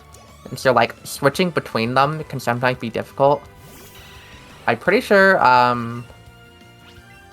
most runners use the Joy-Con, like, kind of like dog grip and put their controllers in there. I am, like, the only runner I know that does not use that, and I just kind of have them on my lap. So I gotta make sure I, like, pick them up and put them back down. I believe I probably should have healed in battle, but I can just do it now. It's not really a big deal.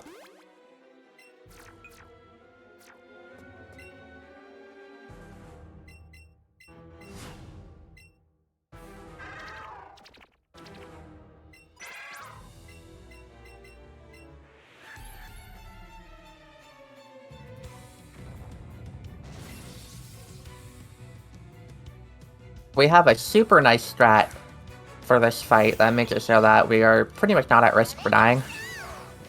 Turn 1, we're gonna keep using X items to boost our Pikachu. I'm gonna use Zippy Zap, which is a priority move, which will make me always faster than the Persian. And I'm also gonna put another X item to it. So now I put 3 X attacks into Pikachu, which is the maximum the game will, like, allow you to put in. And then with that, like, maximum possible attack boost, plus using a super effective move, plus using Helping Hand with Nidoking, all of that combined, I will barely kill this Rhyhorn in 1 turn. Plus ratio. Plus W, because I won. Plus, please. He got ratioed. Oh, your Dio got ratioed. True.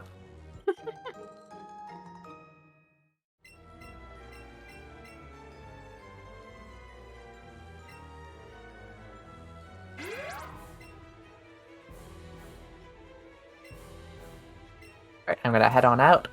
Before I go all the way to, I'm gonna pick up 1 item. Well, it's gonna be 5 Ultra Balls, so I guess technically 5 items. But these are extra Ultra Balls I'm gonna pick up because I'm gonna have to catch a lot of Pokemon from now on, so that I have Pokemon to use for each Gym Leader and Elite Four fight. So I want to be getting as many as I can of these Ultra Balls.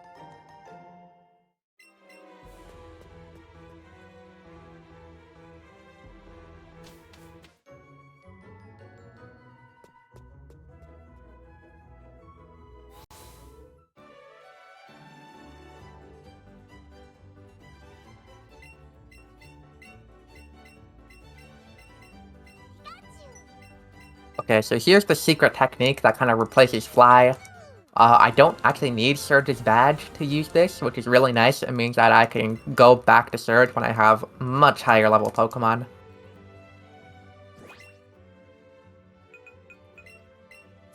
I'm gonna lure there so that the encounters when I'm in Pokemon Tower are all level 33, and I will be looking for a Ghastly in there at some point. Hopefully I get one on my way up. If not, I'm gonna have to stall at the end and wait for one to show up. And the spawn rate in Pokemon Tower is not great, so it can be a little bit worrisome.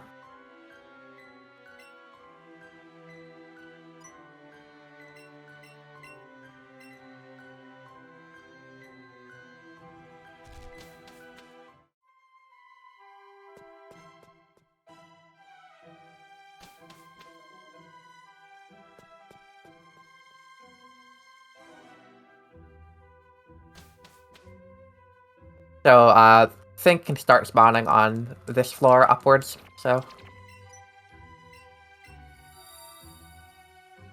Unfortunately, I can't catch the ones that are right there, because they just disappear after the cutscene.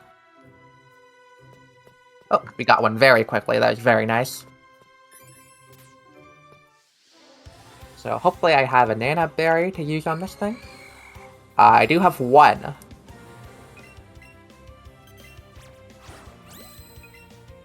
I'm gonna wait for the circle. You actually kind of... Okay, that was really weird. I was gonna try to get it in the circle. Like, throw the ball in the circle to get a little bit of a boost. Unfortunately, I did not, and... Ooh. Okay, it didn't move. I didn't have any more Nana Berries. Nana Berries stop the Pokemon from moving around. So it actually could have just kind of zoomed if it wanted to. Luckily, it did not.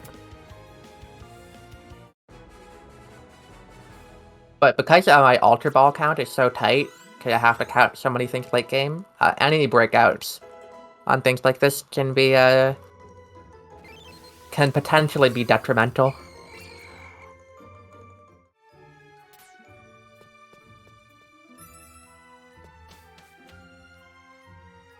Okay, there's a thing you can do where you can kind of squeeze in between that one's like trader vision and the bottom like kind of grave things. I don't like to risk it. I'm not particularly great at it, but it's a thing you can do. It only saves like a couple of seconds, so...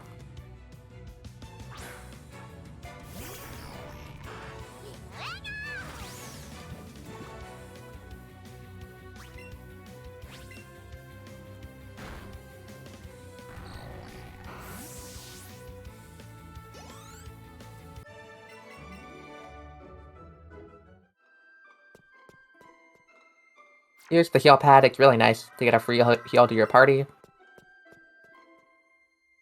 It means that I won't have to, like, revive my Jigglypuff in some other way. Because we're actually going to be doing pretty much the exact same strat we did on the last Kissy Games fight in the upcoming one.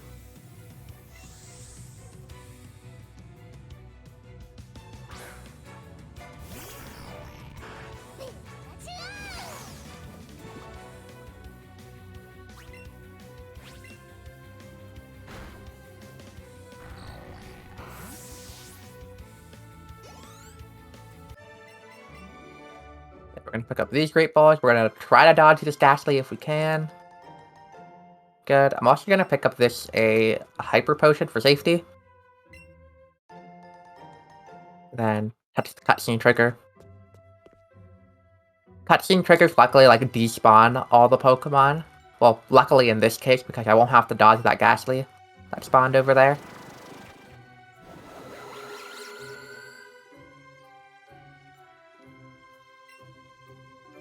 So here's another cutscene I'm skipping here. It's actually like a really like sad and emotional cutscene. So if you ever have a chance to watch it, it's very touching. But it's slow, so we won't watch it here.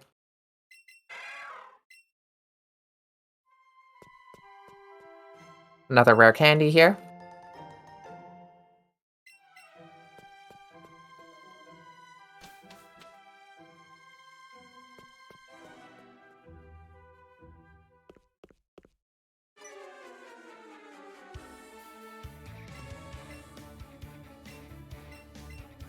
Okay, so this fight strat is pretty much exactly the same as the last one. There's nothing much to comment on it. So, first of all, I'd just like to say, if you have any sort of questions, you can put it in Twitch chat. I will be looking as best as I can. They don't even have to really relate to the run. If you want to have random, if you want to ask me random questions, go right ahead. But also, oops, that is not the right thing I'm supposed to do. If you'd like to, if there aren't any donations, or if you'd like to talk about the marathon now, that would be a fantastic time. Yeah, I have multiple things actually. I have $25 from Catternese saying, "Did you know if you rearrange the letters in New Amber, it spells God Gamer?" Wow, Huge really? shout out to the whole PSRD crew for hosting this event. I didn't know that. Thank you, Catanese. This is an educational stream. You should It add is. it to the tags. I'm learning a lot. And then I also wanted to tell you about our upcoming bids. We have PokeClicker, which is the run after this. To select the starter, currently there's $1 on Bulbasaur, so really it's anyone's game if you want Charmander or Squirtle. So definitely look at that. And then we also have for Super Monkey Ball Banana Mania, there are quite a lot of options to select a monkey, and none of them have been picked yet, so they're calling your name. You have to look at them. You could choose Hello Kitty or Morgana, or you know. My personal favorite, I believe, is Kiryu Kazuma is a choice, I believe. Yeah. It's like Smash Bros. Ultimate. Everyone is there. Yeah, we have Sonic and Tails. So definitely look at that.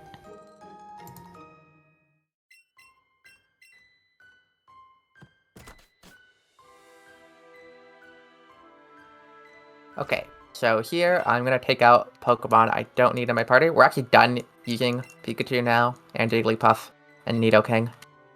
So goodbye, friends. We are going to lure here. And we're gonna fly back over to Celadon.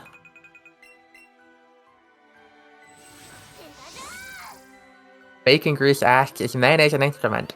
I don't know. You can convince me either way. Anyone have some good arguments on that? No. Okay, great. Thanks. Thanks.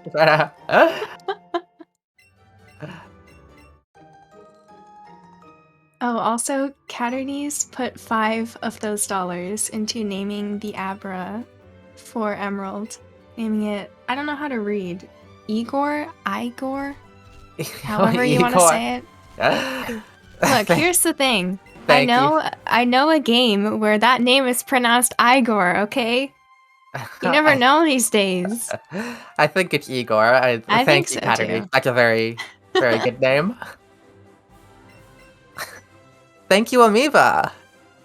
Hello. I said it in all caps too.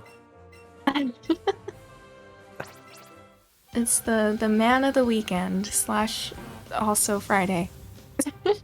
Friday counts as the weekend, kind No, of. it doesn't. I count it as the weekend. It counts as the end of the week, not the weekend, though. I count all days as the weekend because I'm done school. Ah, same. For now, at least. Yeah. Alright, so on this route, I am going to be needing to catch a Ponyta, a Doduo, and either a Pidgey or a Pidgey or Pidgeotto. If you accidentally, like, press A when you're on a ride Pokemon, you'll, like, start talking to it, and, like, unfortunately, like, half the buttons on the Joy-Con count as an A press.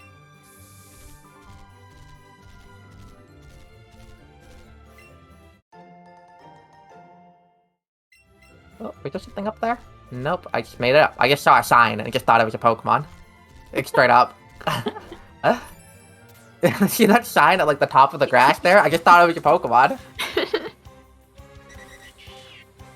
Hey.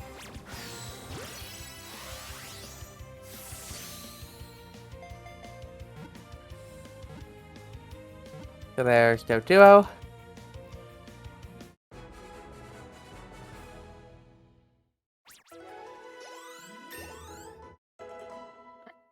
Amoeba US.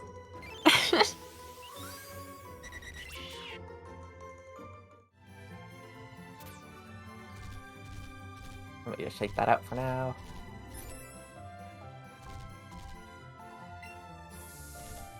Okay, here's another rare candy. I'm also gonna pick up some silver raspberries on this route. They are berries that increase the catch rate a lot. Also, little tiny duck. I have gotten to the bottom of the route, not getting the things that I need. I'm just, like, only getting ducks and I have 2 Rapidash on the screen. I would really need a Ponyta, though. There's one. Well, when two Rapidash love each other very much.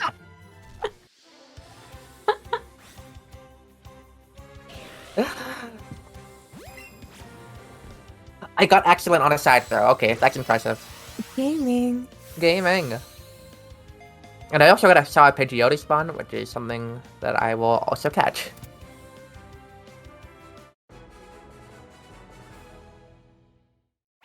And there's the Haunter evolution I need.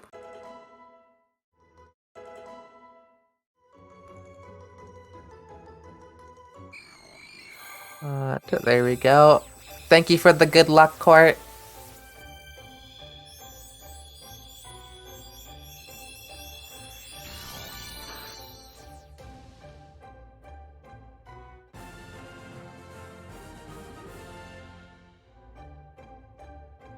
Alright, so I believe the Pidgeotto is like up and right from where I am right now. So we're just gonna kind of hop over there real quick.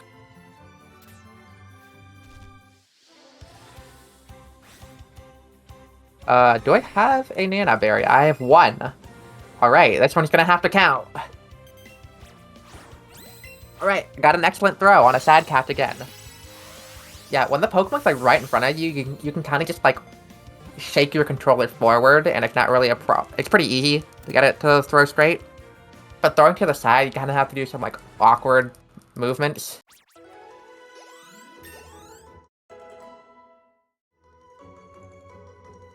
Anyways, I have gotten the 3 Pokemon I need on this route, so I am going to cheese out of here as fast as I can while dodging the 3 Rapidashes that are on the screen.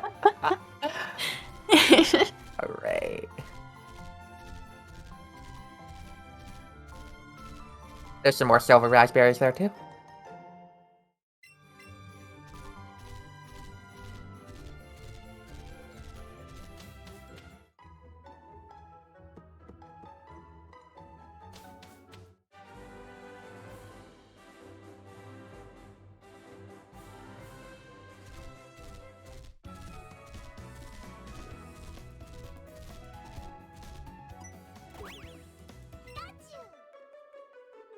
Just to put into perspective, if you're like kind of looking at this time right now and where I am, and you're like somewhat familiar with this game, you might think that this is like a really, really good time compared to like where an 80% run might be at this point. But I only have caught 32 Pokemon right now. A lot of my catches are going to be on Route 21 and Pokemon Mansion, and I'm going to have a lot of evolutions to go as well.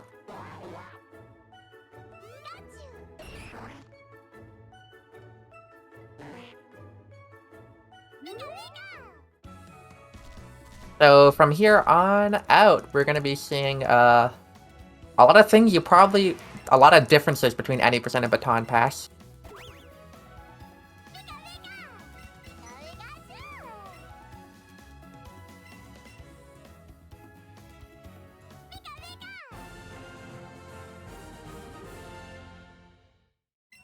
Okay, the first one is I am not going to be flying to Pallet here. I'm actually going to be going to Pewter.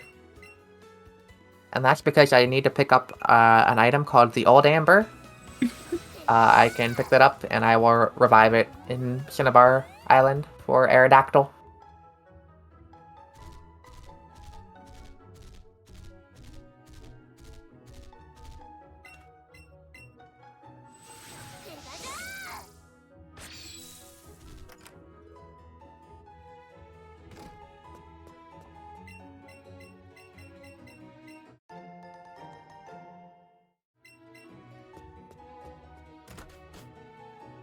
And now that I've picked it up, now I am going to lure and head to Route 21. The annoying thing about catching things in the water is that for some reason, you cannot take out your support trainer in the water. I can't explain why, but it is a thing. I need to be catching 3 things. I need Staryu, Tentacool, and Magikarp. And I got a 1% Starmie spawn and a 9% Tentacruel spawn. Sick. What a great start.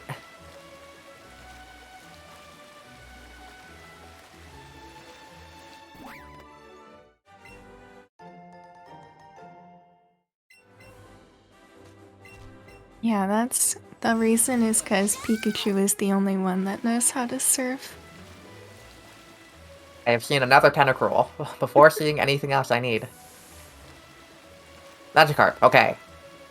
Okay, nice. we're getting things. I don't have a Nanab, do I? Oh, I have one. I picked up another one. Alright. Oh, it moved. That's So weird. unfortunately, yeah, if it's already in its like moving animation, when you throw the Nanab, it will finish it. Yeah. And it must have like just started it, and I didn't Yeah. realize. It looked so weird. So unfortunately, I wasted an Ultra Ball there. Hopefully, not going to be too big of a problem. Here, we're going to Silver Rise. Okay, still got the excellent throw off there.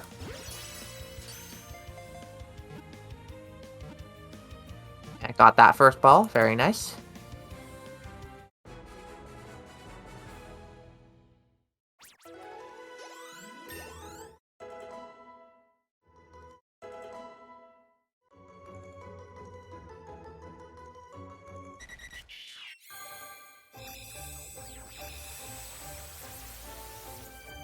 And so, the only thing we need left here is a Tentacle.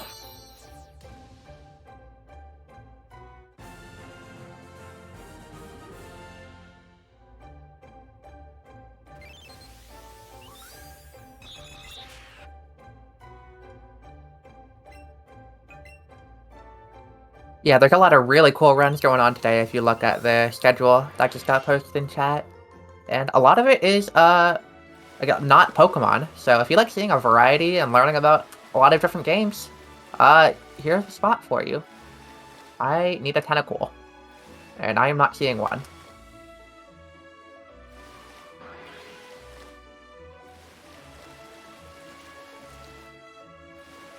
I am getting chased by a Tentacruel, though. Can you stop? Okay. There.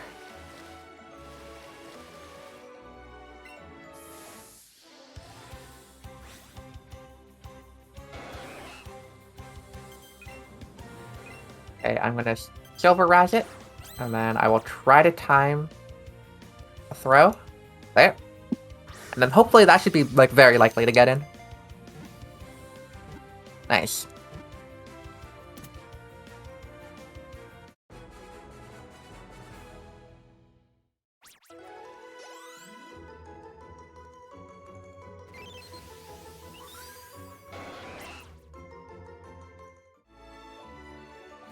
Okay.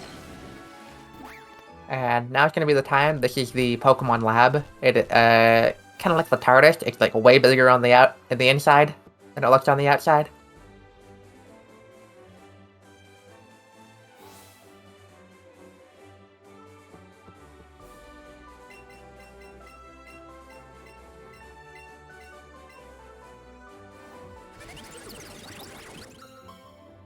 And there's Kabuto.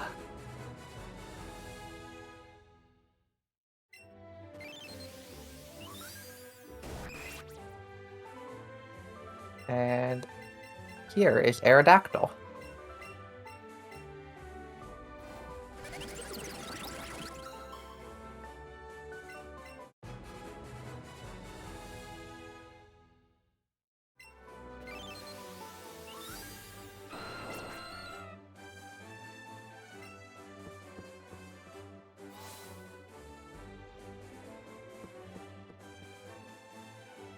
Okay, so we're gonna change around our party quite a bit and use some candies before entering Mansion. So I have written down on my notes exactly what I need in the party. So I need this in. I need this. Ponyta, Magikarp, Pidgeotto, and I need Tentacle in the party as well. Here. I'm going to be Water Stoning Staryu.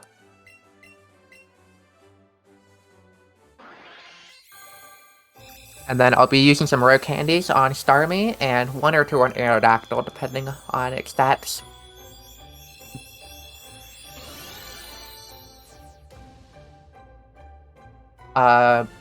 Normally in any percent, you would rare candy first before Water Stoning so that you could teach Hydro Pump, but we don't need Hydro Pump in this run. So...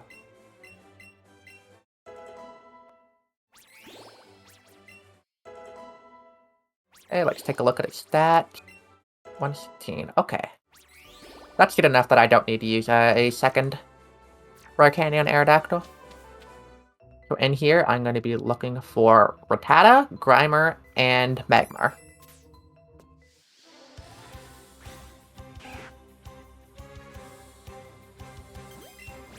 So Rattata didn't attack, which is very nice. Normally Rattata attacks pretty quickly.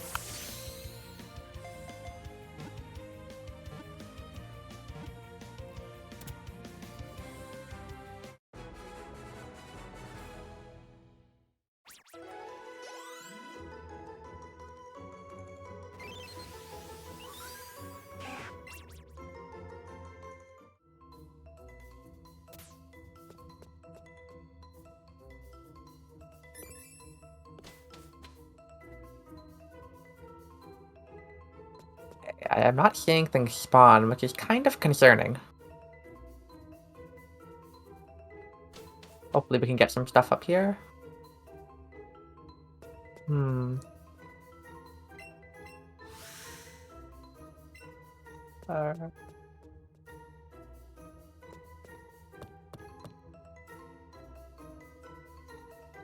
going to put Rattata in here. I'm also going to check its speed very quick. 72, okay.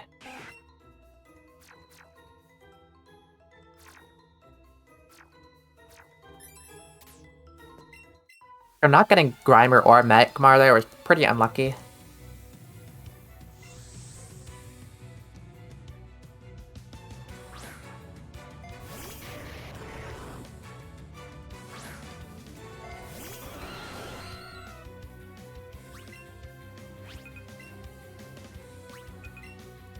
Let's see a fight. I'm going to 2-controller. Ooh, that did a lot of damage to Starmie.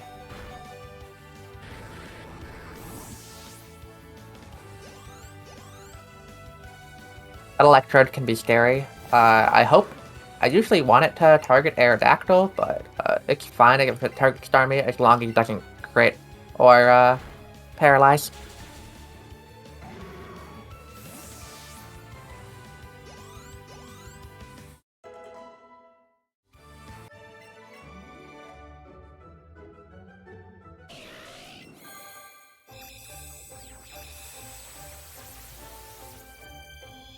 Here's Rapidash. Normally, in any percent, Rapidash would be the ride Pokemon that you use throughout the run, but I will actually be using Aerodactyl.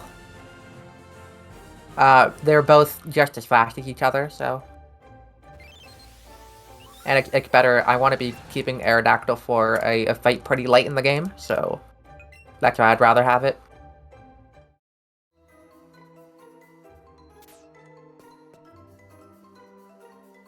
I'm actually gonna kind of stall using these stairs to like spawn a Pokemon to hopefully get the things I want.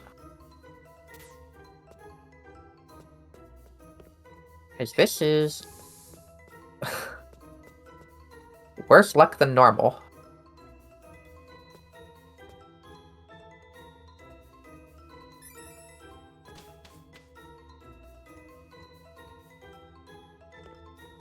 And like, because I need to use these Pokemon for fights later, I just, like, I have to wait here for them.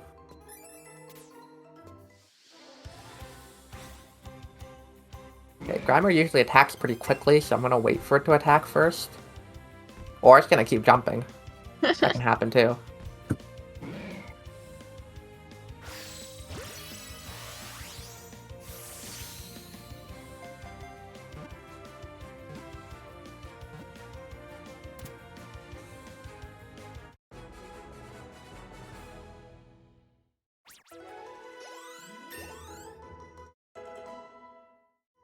Grimer backwards is exclamation point donate.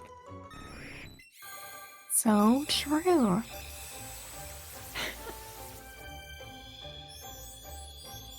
Speaking of, we have a donation from JP Zinum, $5. Hopefully I'll be able to help more soon. And that also is going towards naming the Squirtle for the Leaf Green 90% race, naming it Lewis. Thank you for the donation. Alright, I really need a Magma to show up soon. Is Ditto more rare than Magmar? Yes. I think it is. And Mach. I have to get Magmar. I cannot leave without it.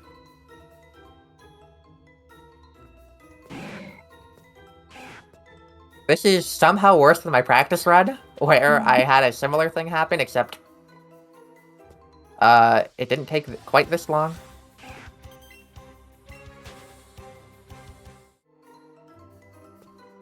This is crazy.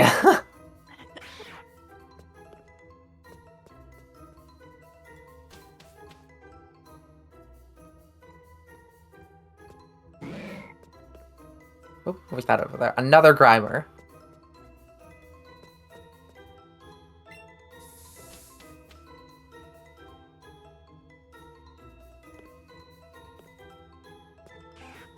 I'm almost wondering if you should, like, use the front entrance, like, after you leave. I don't think it's... I think it's worth it to go up and down the stairs, but, like... I just don't know the difference in spawn rate, if there is one. It looks like there is. There might be, but, like, I'm going up onto the first floor anyway, so, like... Yeah. Whoa! Whoa! Whoa! Whoa! Real!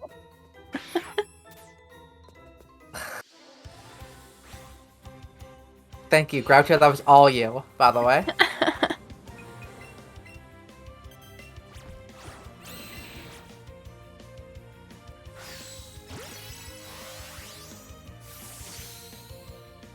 Hopefully this gets in the first ball. No, that's okay. I have one more Ultra Ball.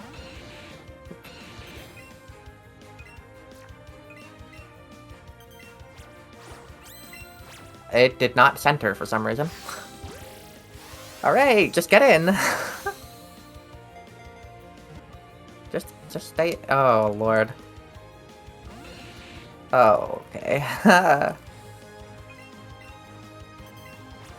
Alright, great ball, Magmar. I'm stressed. This has been quite the adventure, honestly.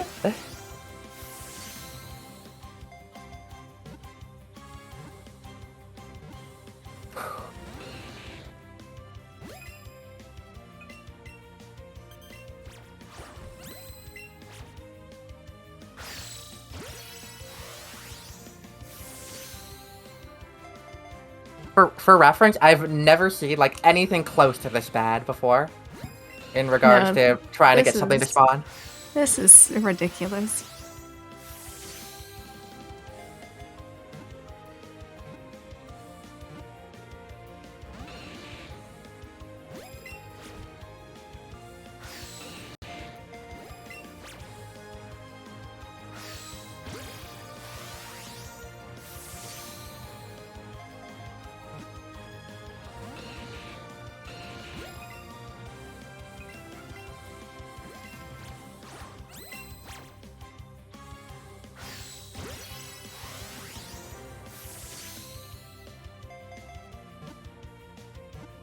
Okay.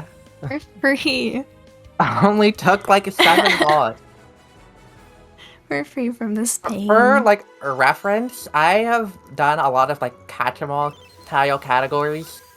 Yeah. In this game before, I have never seen a Magmar go that badly before. No. I don't think that's happened like to anyone, just ever. Yeah, I've never heard of Magmar ever going that bad. Okay. Oh. I'm gonna take... I ran out of That's force. scary. By the way. Okay. I shouldn't need this rare candy invention here coming up, but I'm gonna pick it up anyways, just in case I do.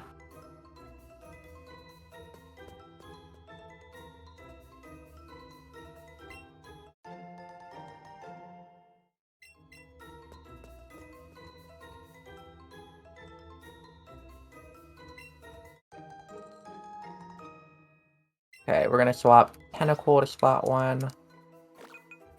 We're going to give it a rare candy.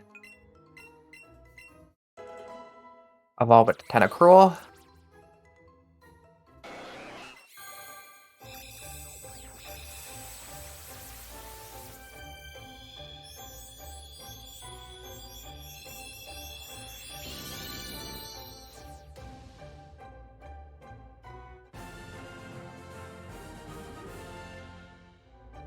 And now, finally, we can finally leave Mansion.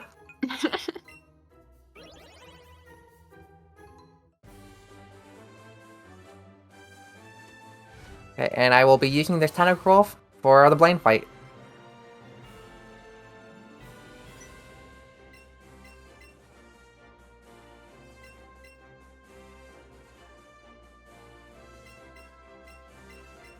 Okay, here we got some quiz questions first. Just gotta make sure I answer them correctly, or I'm gonna have to fight a trainer.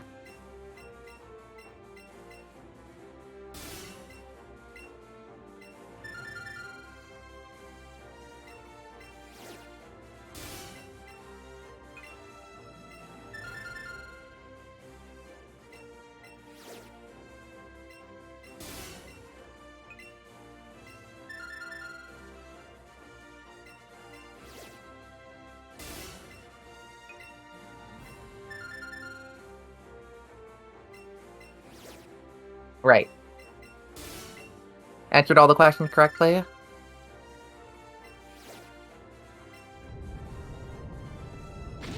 So, luckily this fight's pretty, easy.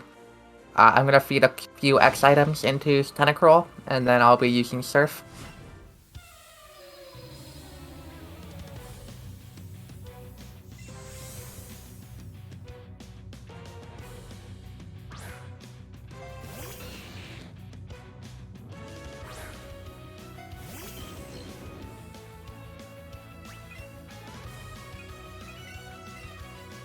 So yeah, Magmar almost always uses Confuse Ray turn 1, so we'll use an item to heal that off at the end of our setup.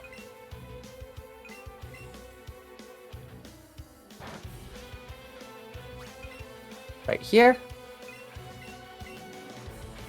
Okay, and luckily Flamethrower did not burn on that turn. I'd have to use another item to heal the burn if it did.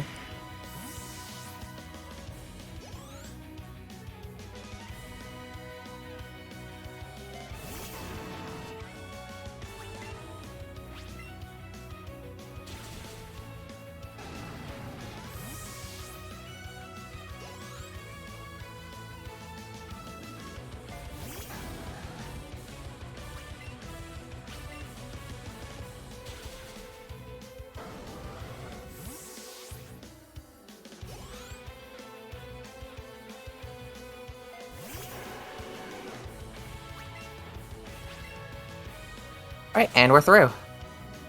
Yay.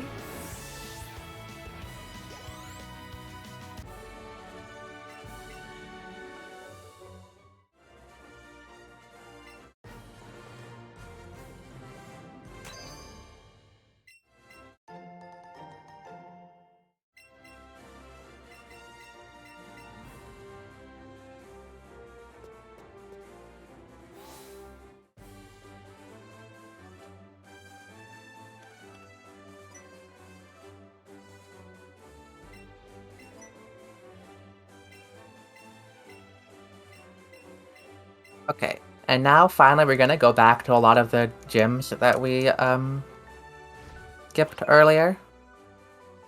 But first, I need to make sure I put the right Pokemon in the party, which is Kabuto. And then we'll be using Rapidash for Surge.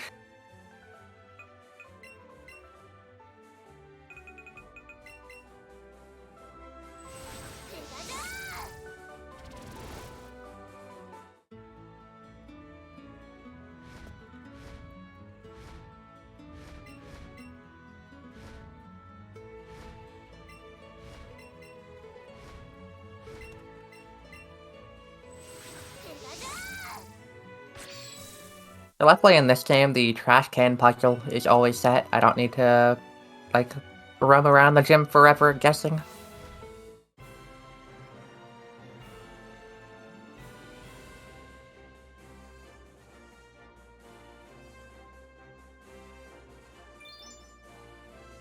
So this one right here.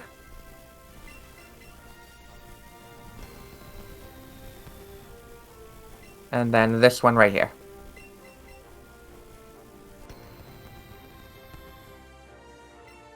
So here on this fight, there's kind of two different fight strategies you can use. You can use an X item turn 1 and risk getting paralyzed, or you can just Fire Blast 3 times. I will be using an X attack. Lame. I still have to use a Fire Blast on the Magnemite, but yeah, I've been having some problems with missing on a Surge the last time I did try to do that, so I'm not going to be going through that again. This run's we've already got enough bad luck. We don't need more. We don't need it.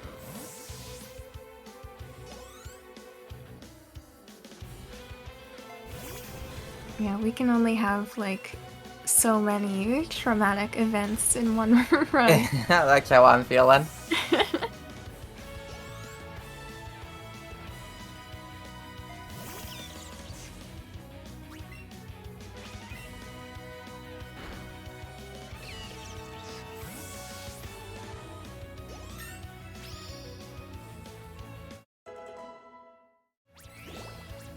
Oh, we already have Raticate.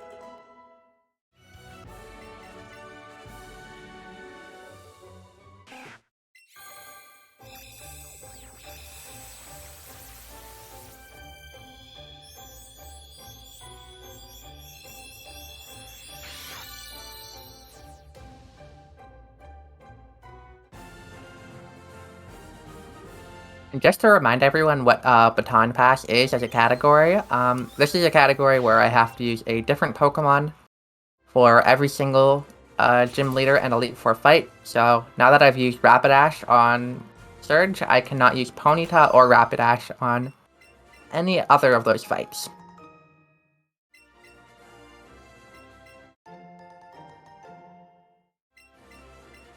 So unlike any percent where we just kind of use Starmie for all of these late game fights, here we're going to be using quite the variety of different Pokemon.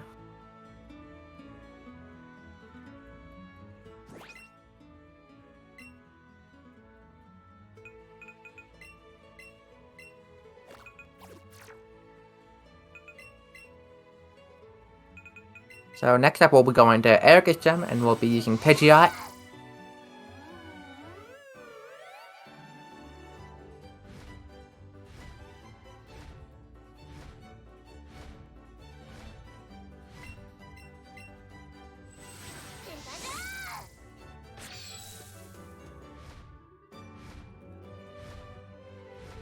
And to enter this gym, they're gonna ask us to show them a cute Pokemon.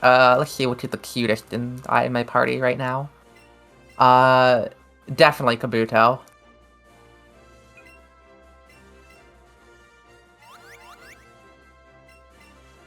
So any Pokemon you show them, they'll let you in the gym. So you can choose your favorite. I don't have it in the party, nay. I would have chosen it if I had it there.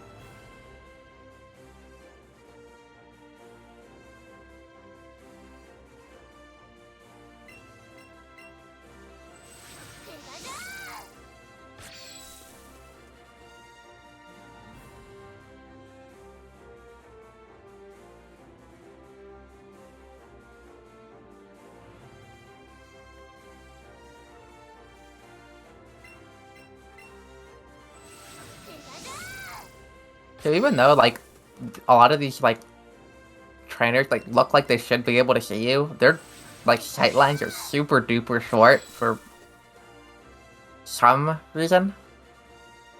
I'm not really sure what that reason is.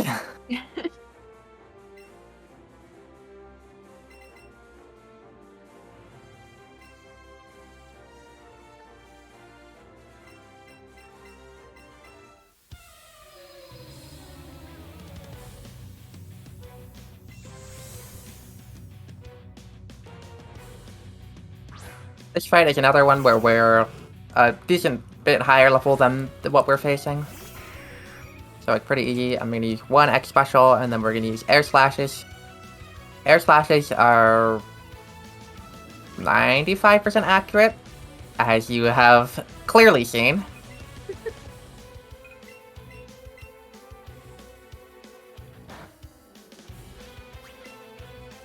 So hopefully we just hit the rest of them.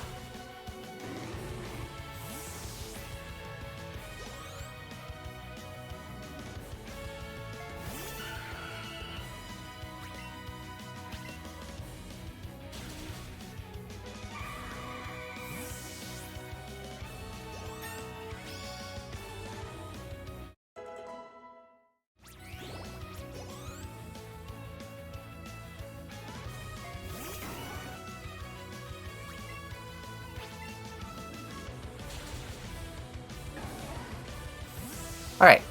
Luckily I didn't miss any other ones.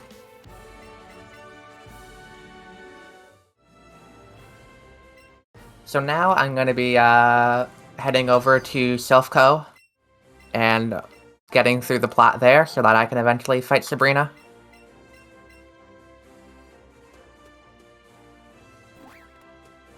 And also, just for May, and totally not because it's just part of the route at this point, I'm gonna put our friend Doduo in the party. Or Dodrio now, I guess.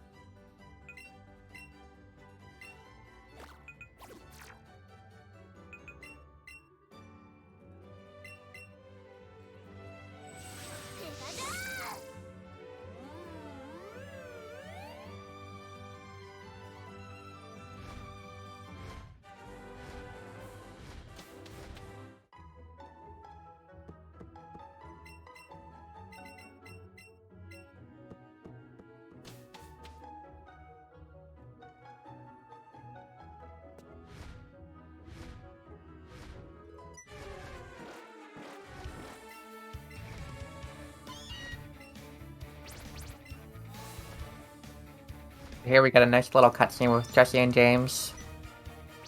They're breaking into their own place that they've taken over. I don't really read the dialogue. I'm sure it made some sense if you actually read it. I think it's just something like the guy guarding doesn't know that they're part of Team Rocket, and they're like, "Who do you think you are? Aren't they Let wearing us Team in." Rocket? And then, Are yeah, they not? but you know, maybe they're just cosplayers. Yeah. Jesse and James are actually like not part of Team Rocket. They're just really big fans. That's my headcanon.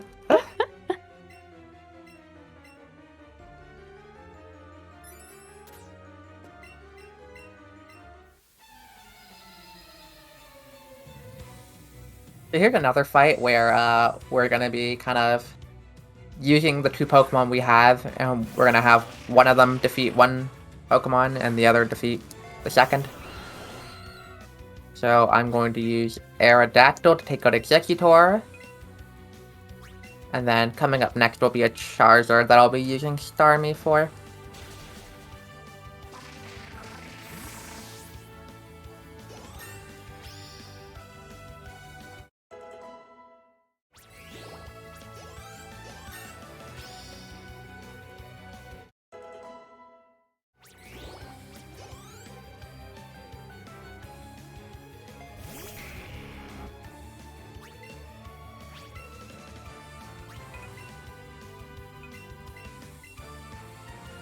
Alright, and then now coming up is a pretty bad fight. This is the... I believe it's the only true double in this game. I'm sure all you Emerald lovers love to hear true double. But it's not... You're not as likely to die, per se, but in this case, turns, because of how much lag there is in the battle, each turn takes, like, a lot of time. You'll see after I, like, select my move how much longer it takes for the turn to actually start.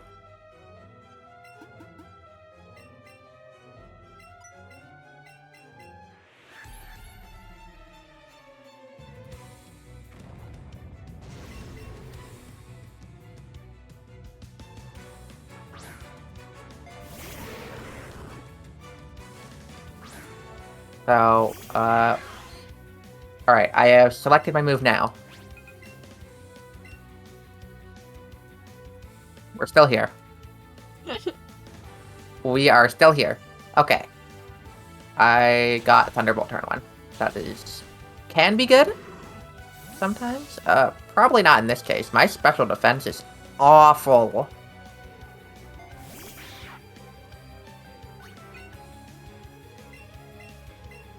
So, I think it's probably gonna keep going for Thunderbolt, unfortunately. Okay, now it's reading that I can kill. And now I'm paralyzed, which is great. So normally you don't, your special defense isn't like so bad that it will do more than half to you. And it will like start using other moves, but I've kind of just gotten a loop here.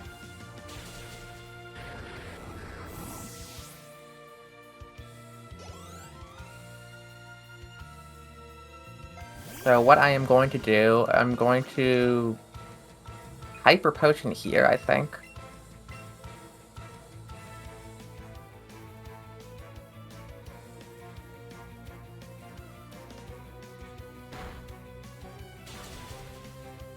And I hope Cubone kind of takes care of Eradicate there.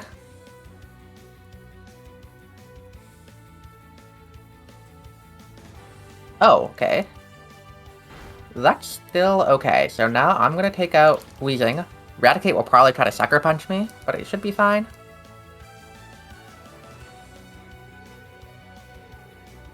Oh, start Sucker Punch Cubone. Interesting.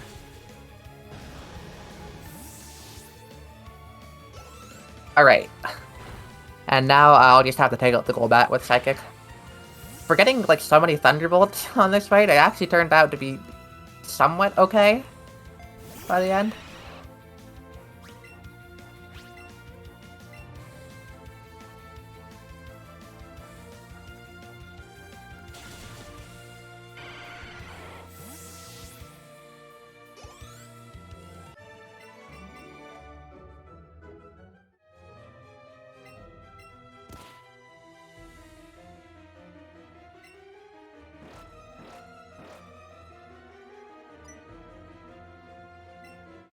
Okay, and that's how you get the card key in this game, instead of just like picking it up off the ground and not having to go through a true double.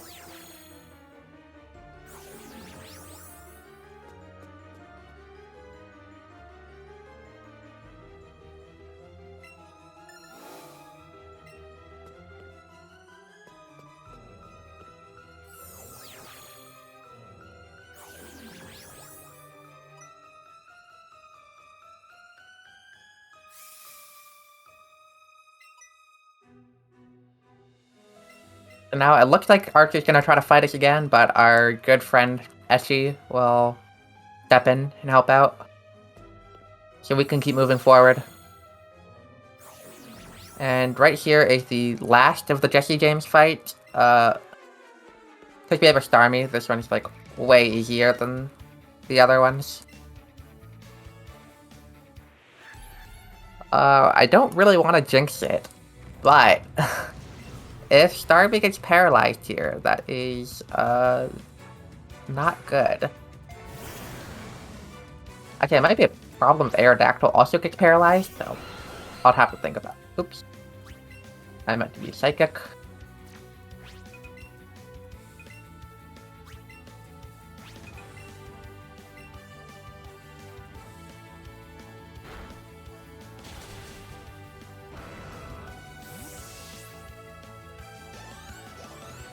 Okay, didn't get paralyzed there, so no problems.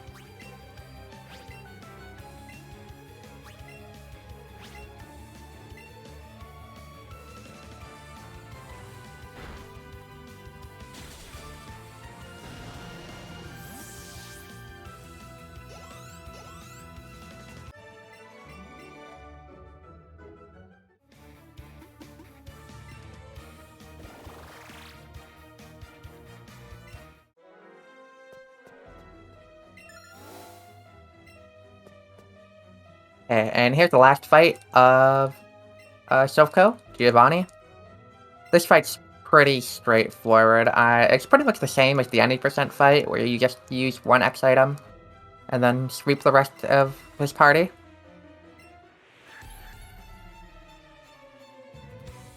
After that, I'm going to be picking up a couple gift Pokemon that you're able to get after you take out Silph. And I'll also be getting a rare candy. But nothing like too exciting is going to be happening in the next couple minutes or so. So if you want to talk about the marathon or if there are any donations, now is also a great time. Alright, let's see here. Let's look at our bids, see if there's anything exciting soon. Are these? I said this before. Are these in order? I have to look. I think so. Yeah, so the bids we still have going for today are the Poke Clicker to select the starter. It's still at Bulbasaur right now.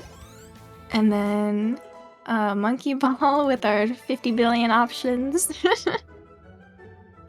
And then, yeah, I think that's all of them today. But we do also have for tomorrow naming the Latias for Alpha Sapphire. And I've seen some interesting names for that Latias, so I think someone needs to continue that tradition.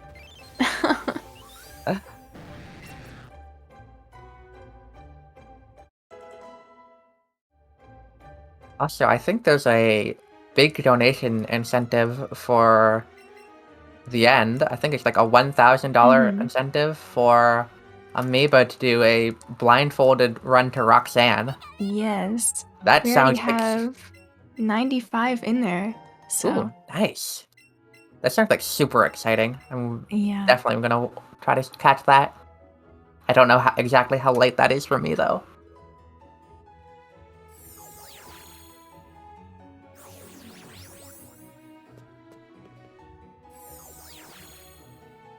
Alright, so now I had to talk to like the president of Silph to get the Master Ball. It's a required thing in this game. And we're not even gonna use the Master Ball. That kinda sucks.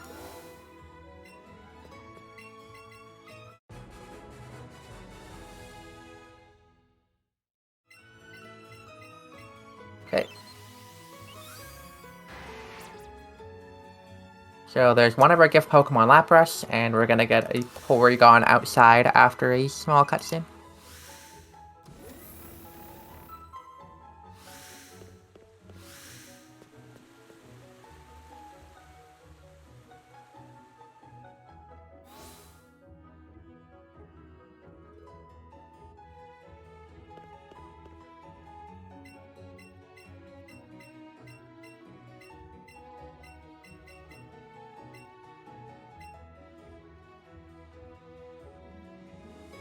Alright, and there's the Porygon that we want. After this, I'm going to be going into a house and picking up the TM for Psychic. There's going to be like a few Pokemon we're using throughout the run that we want to have Psychic on.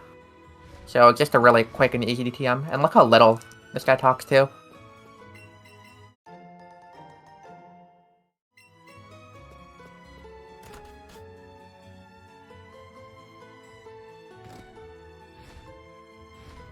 And we're going to head into the Pokemark, and we're going to do a whole bunch of shopping, pretty much for the rest of the game. So, Master Palace, and then we're going to have a lot of X items.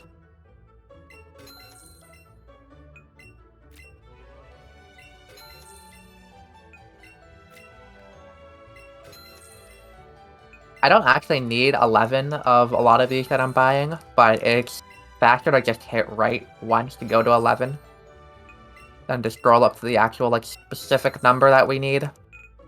And also, I have the money for it, it's not a problem. So we're going to do a bit of a menu here. Raticate is coming to slot 1. Dropping super potions. And then we're gonna go to here, and we're gonna swap around our X items so that they're in the spots that we want. Am I back? I think I'm back. Hi, welcome back. Did your internet have a small moment? Yes. Welcome back.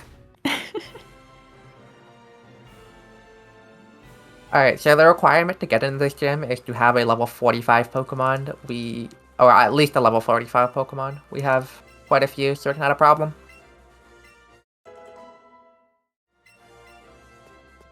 I'm trying to walk into these teleporters, like, head on. Because if I do that, I won't get, like, a little, like, turning animation.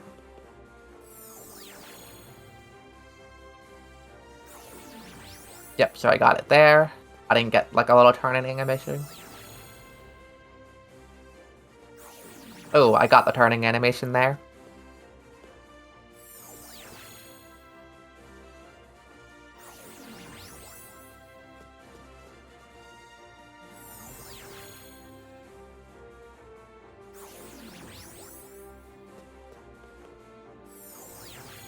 Which way is this? Okay, turn away from me. I can just walk straight up.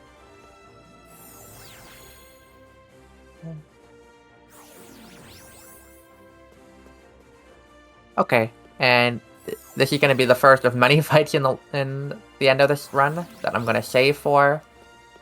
Because getting crit on some of these turns is very bad.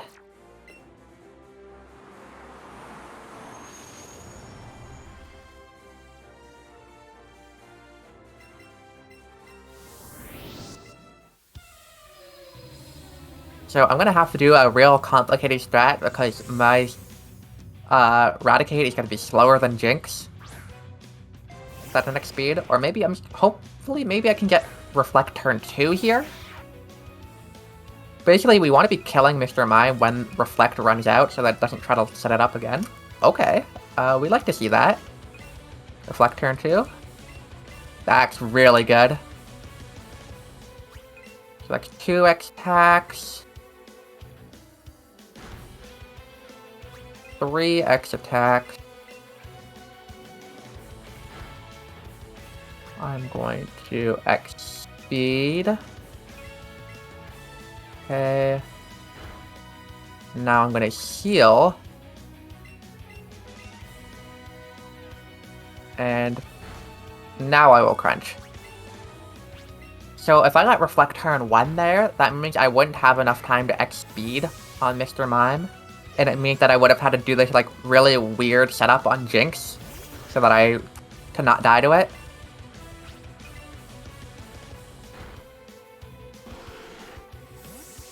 But now I outspeed Jinx, and it's very nice.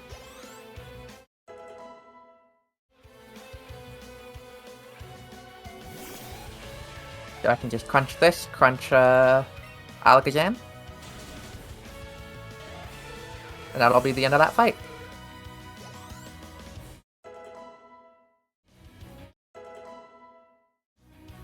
Also, thank you for the raid, Nikki. I believe you might be seeing Nikki next up, doing Poke-Clicker. Make sure to stay tuned for that. Yes.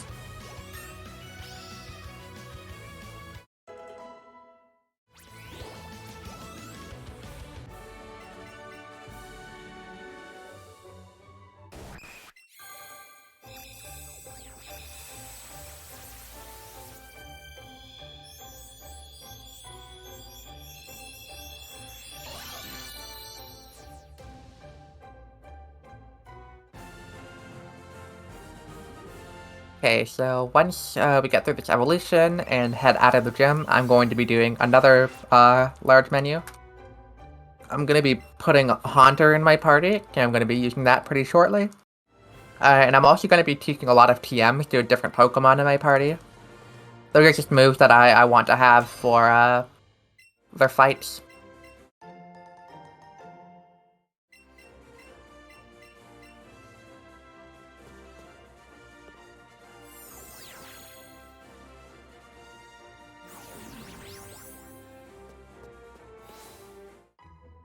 So, let's find where Haunter is in the box. Where are you, buddy? There you are.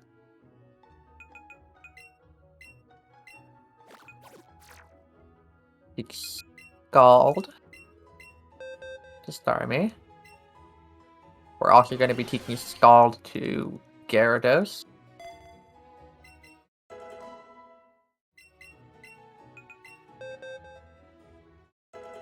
We're teaching Psychic to Haunter.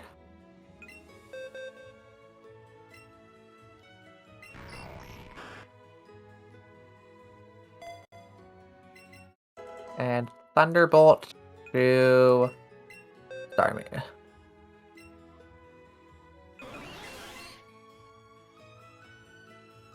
Good, and now we are going to be flying over to Fuchsia. So in this game, there's no Safari Zone. There's this thing called like Go Park or something where you can transfer Pokemon from Pokemon Go into Pokemon Let's Go. But because there's no Safari Zone, they needed a spot to put the gold teeth. So they kind of have this like weird cutscene where Jesse finds the gold teeth in the ground and then just kind of gives it to you for no apparent reason other than to advance the plot. But yeah, we do actually have to watch that cutscene to eventually get this game's version of Strength. Now here's the check to make sure that I can count to 50. So you need 50 registered Pokemon in your dex to be allowed in the gym. If you don't, you get kicked out. I have correctly counted to 50.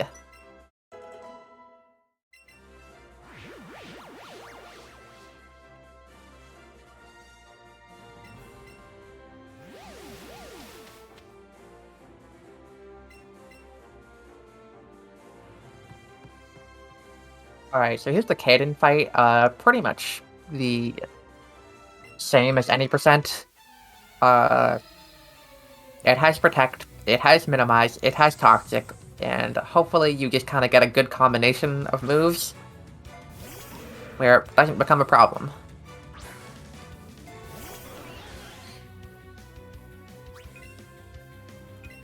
Okay, Protect turn 1 is very good. It tends to not go for Protect twice in a row, so I can safely just attack.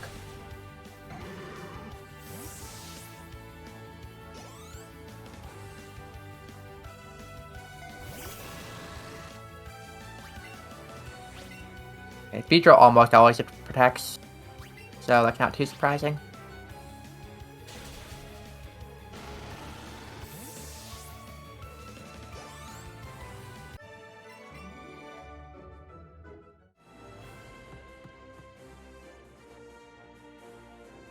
So, coming up for Koga, we are going to be using a level 35 Haunter for it. And you might be wondering why we're using a level 35 Pokemon on Koga, which has Pokemon that are higher level than that.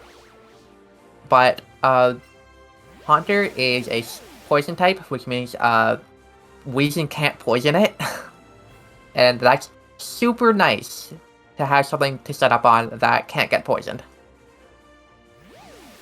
Because it's also a ghost type, which means that Weezing can't just use Explosion on it either, which it does have.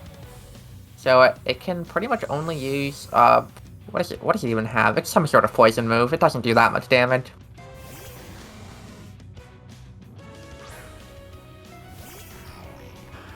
So count to 3. 1 X Special, Sludge Bomb. That's what it is. 2 X Specials. 3 X Specials. We're gonna heal.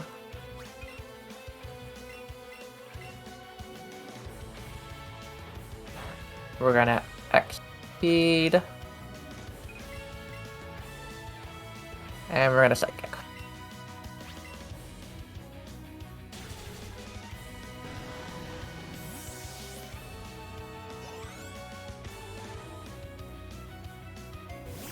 We're gonna also use Shadow Ball on things that die to it just because it saves on super effective text. It's a small little optimization.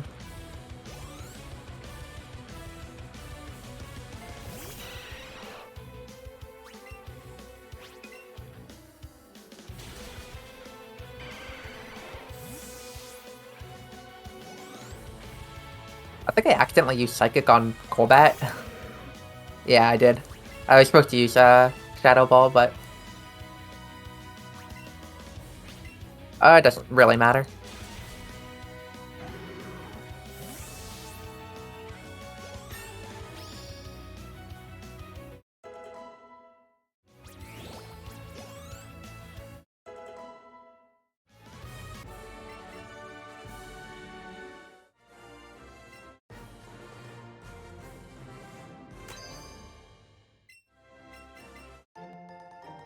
Fortunately, I'm noticing a lot of the Pokemon I'm using are like leveling up in battle, which is a lot slower than leveling up out of battle. When you level up in battle, it like shows you the stats and everything, so that wastes a bit of time. So here I'm going to get the secret technique, Strong Push, which is the replacement for Strength in this game. I almost actually called it Pushy Push by accident. Yeah, this game has a lot of like funny names, especially like the special moves that Pikachu and Eevee can learn from like the special move tutors are like really like weird names like Batty Bad and Floaty Fall. So I'm gonna go into the party here, and we're already gonna be taking out the dreaded Magmar. That goes into slot 2. I'm going to... Oh, I didn't need to use a Hyper Potion for that, but whatever. We're going to teach Magmar Psychic.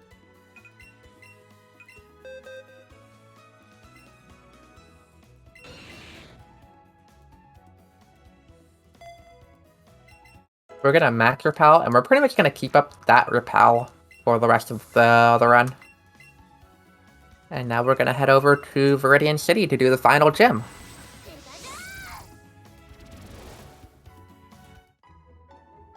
So in this game, unlike the other Kanto games, you can't just walk into the gym right now. There's like a little cutscene you have to do where your rival Etchy is like, oh, it's locked.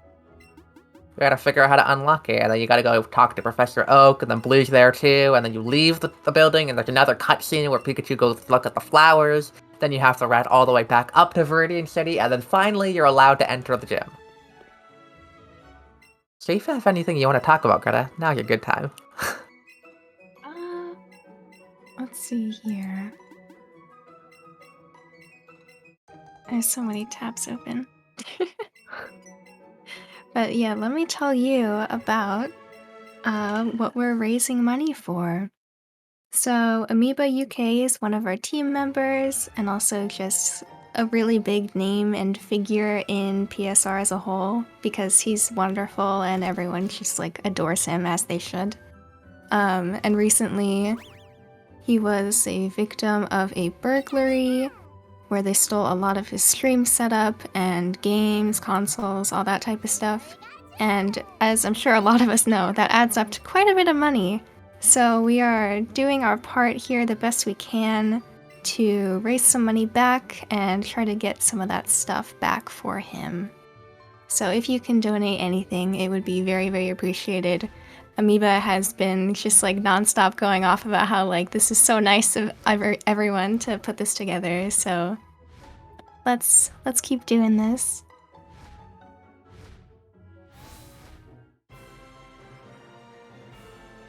Thank you very much, and that was also the perfect amount of time, because now I'm fighting- now I'm in the gym, and fighting the trainer.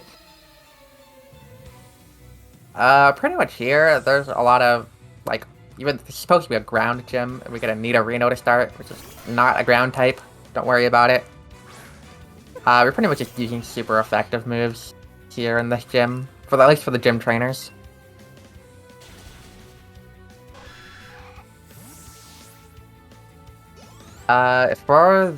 Actually, one thing I should mention here that's not completely obvious is I'm actually purposely talking to this trainer first from behind, and that actually skips like 3 other trainers in this gym that you would otherwise have to fight.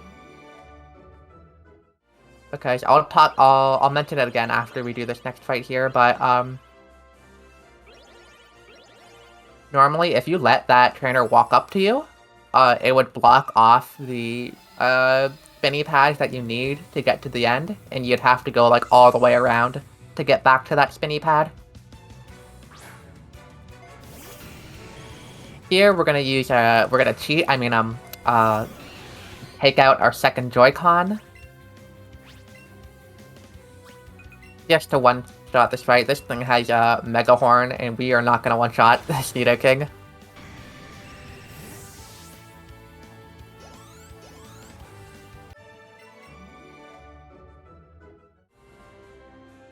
Pikachu's strong, it can handle the spinning. So yeah, those blue, like, kind of spinny tiles are the ones that would get blocked off if you didn't talk to the first trainer from behind.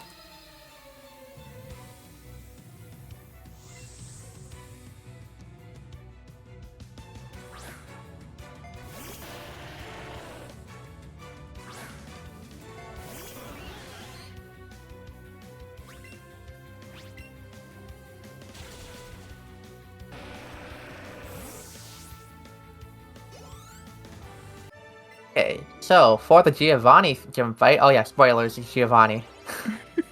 If you didn't already know, now you know. We are going to be using Gyarados. We're going to be using Scald with Gyarados, which might sound a bit weird, because Gyarados' special attack is really bad. But having a flying type Pokemon and a water type set up on a ground gym is very useful. That means Dugtrio cannot use Earthquake on your Pokemon that you're setting up, and it makes the fight super easy.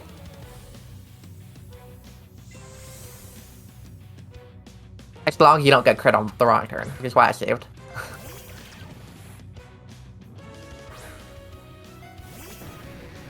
So, another counting the 3 special attacks, so that's 1.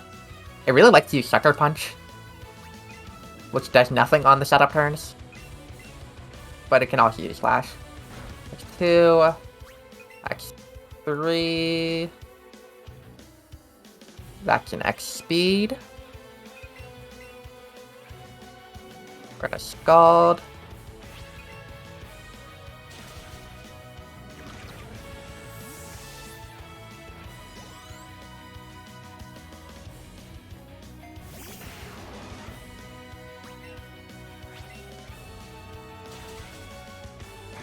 Yeah, I'm sure Pokemon Yellow runners never get crit on Giovanni.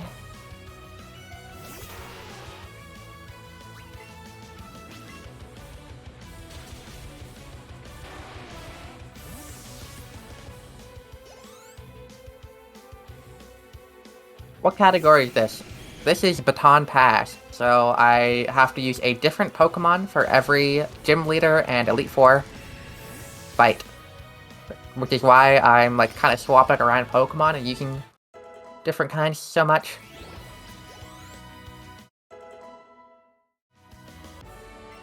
Alright, so we've gotten the 8 gym badges, and we're going to be heading over to the end game. First thing we're going to have to do after leaving this gym is we're going to be fighting our rival Etchy again. This strategy that we're going to use here is quite a bit different. It's sort of different from the any percent strategy, and I'll explain it when we get into the fight.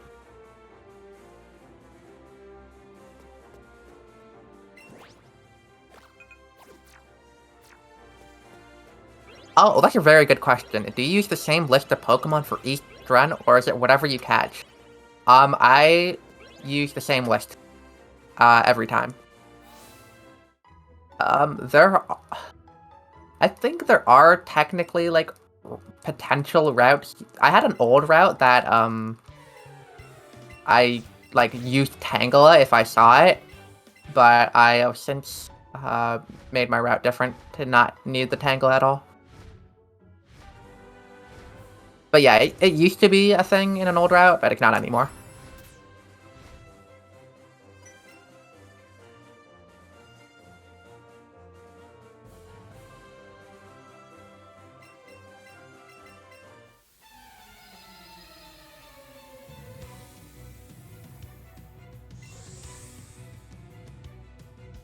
So here, I'm going to 2 controller, and I'm actually going to use 2 X special attacks turn 1. And I'm going to be watching to see if I get sand attacked by this Pidgeot or not. It used Air Slash turn 1. I may or may not be faster turn 2, so I still have to pay attention. Okay, and I got sand attacked there. So I just need to now use an X accuracy.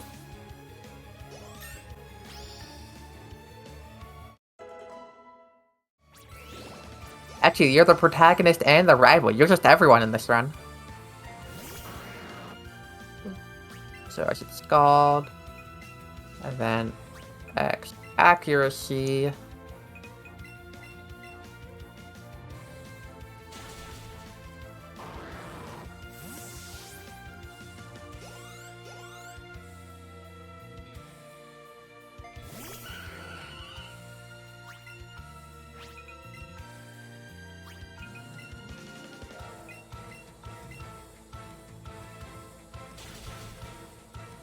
Alright, and now with all that X item boosting, now we can very easily take care of Jolteon.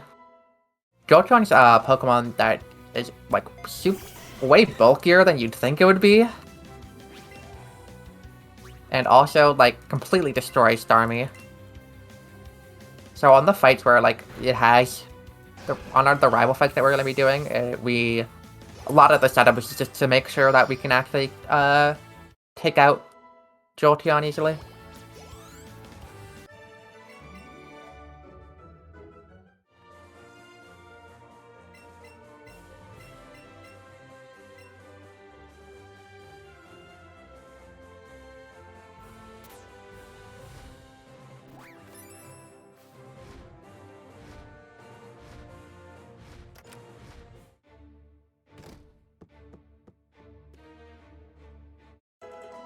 Now, because this game is special, they have like an individual check for each badge.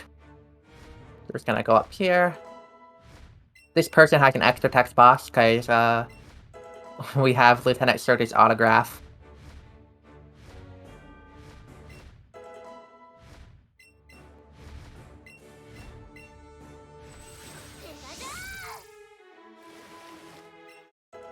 And then, unlike pretty much all the other Kanto games, there are actually trainers that you have to fight in Victory Road. They are technically skippable with a glitch that we've found recently, but it's super inconsistent, and I'm not even sure if it's possible to do on Aerodactyl, so we will be fighting them. Probably not.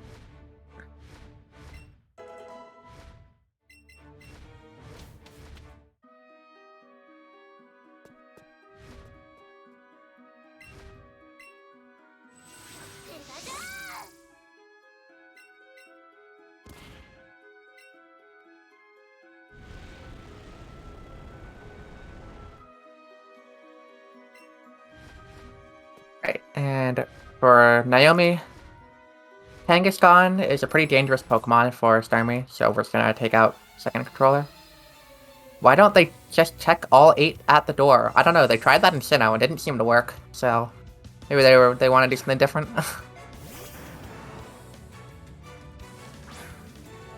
So here, because we don't have Hydro Pump and because we're so low level, we just concede to two-shotting Kangaskhan.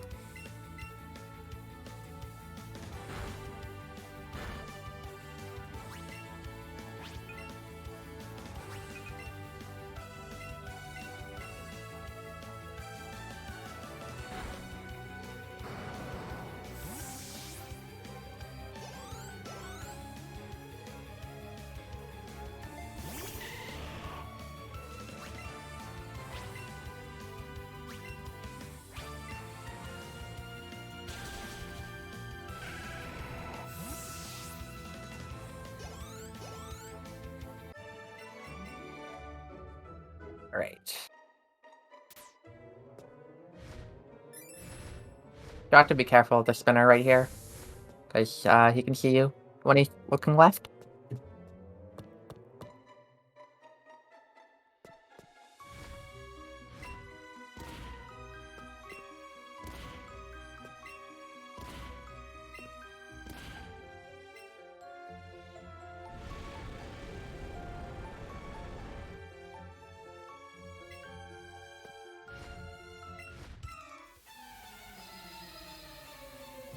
One thing I'm going to be looking at is I'm hoping to level up soon.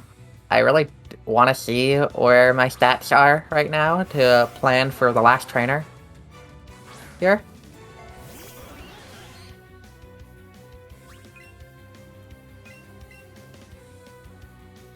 I can try to see if my special attack looks good. That did a lot. That was a high roll. That probably high enough special attack for the last trainer.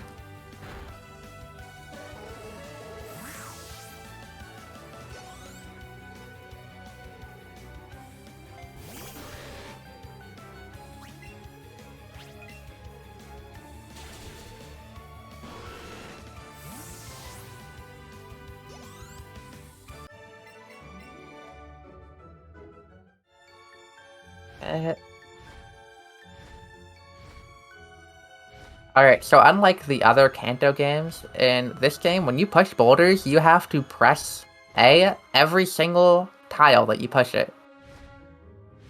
So I'm gonna do a push there. I'm gonna talk to Officer Jenny. This is just gonna be a free party heal. Press A. Another A press. Another A press. Another A press.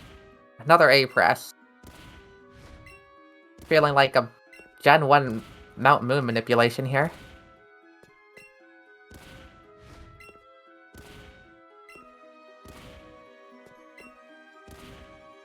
We're also gonna do something called Alexa Skip. So you can kind of just like sneak under the vision of the next trainer.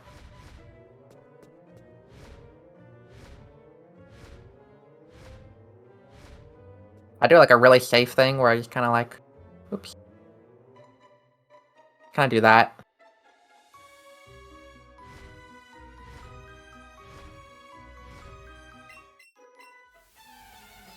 Like where the little ledge that you have to get around is like higher up than the like visual there would lead you to believe.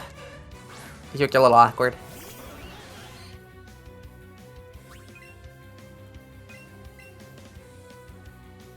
Okay. We're gonna two-shot this Jinx. I didn't want to fall asleep. So I'm gonna have to Awakening.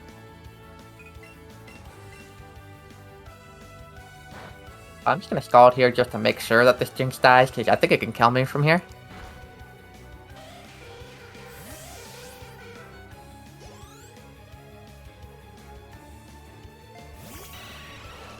I was supposed to Thunderbolt that. Okay. We're still alive. I thought I was about to die right there, I'm gonna be honest.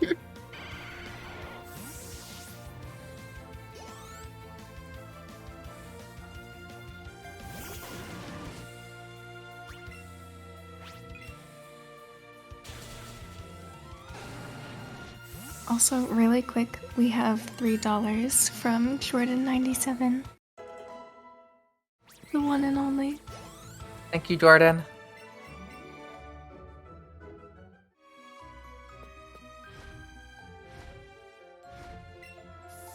Ooh, and we have $10 from Kurt saying DN.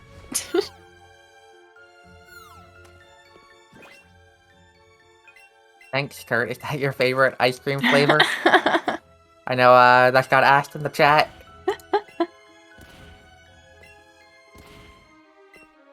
Oh, it looks like this donation is also going toward naming Squirtle in the leaf green race DN.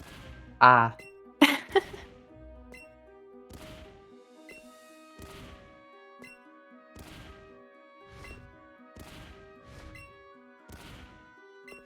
I was trying to think of like a funny thing that DN could stand for, and I'm coming up with nothing, so Yeah, I don't know.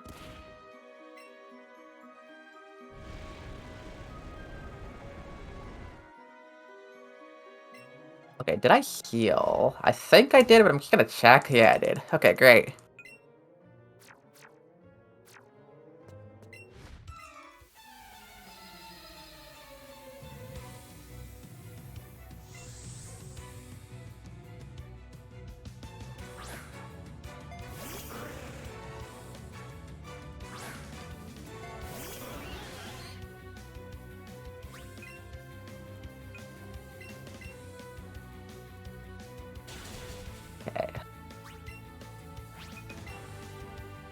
So that's actually a range if you have low special attack, so I did have to check my special attack to make sure I was high enough.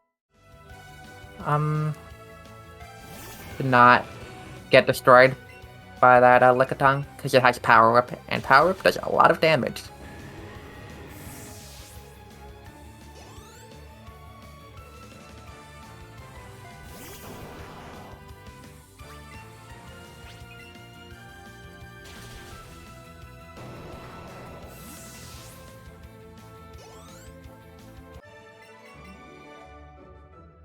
Alright, we're gonna pick up a full restore that we'll need for a fight later on. And now we're at a victory road, heading to the Elite Four.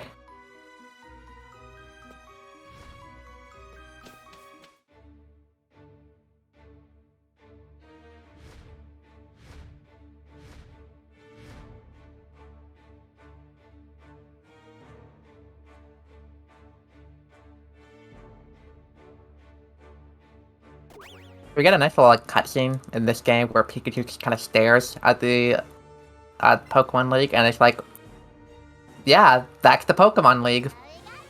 Yeah, cool. It's exciting. It's slow. That's what I think. It's like wholesome. It's slow.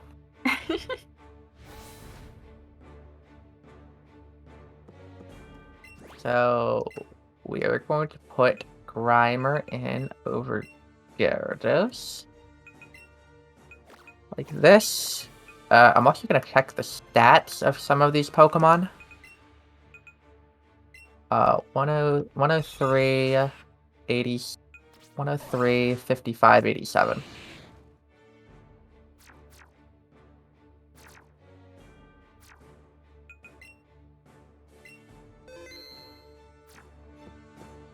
So for Lorelei, we're actually going to use 2 controllers.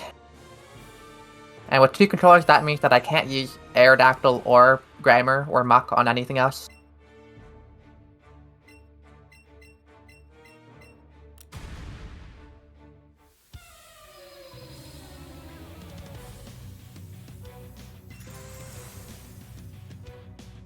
Don't give away my secret, Wanley. 2 controllers means you have 4 hands. So we're gonna X defend and X accuracy. Right. Rock slide.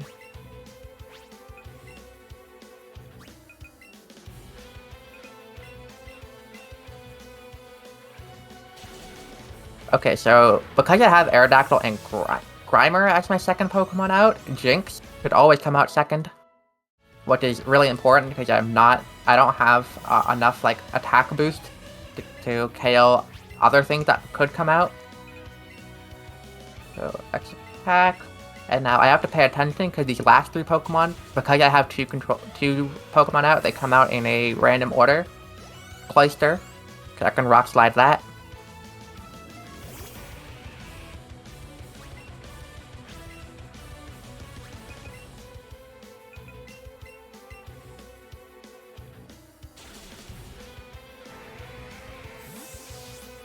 Slowbro, okay, I can crunch that. They actually came out in the order that I have it listed in my notes, which is very nice. I think I used enough X attacks, so I'm just gonna use another one, and it'll just do nothing if I used enough. Yeah. On like a practice thing I did, I forgot to use enough X attack and just died to Slowbro, so now I'm a little cautious.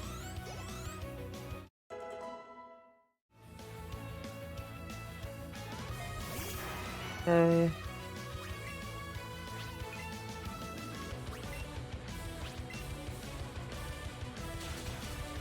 And there's Lorelei down.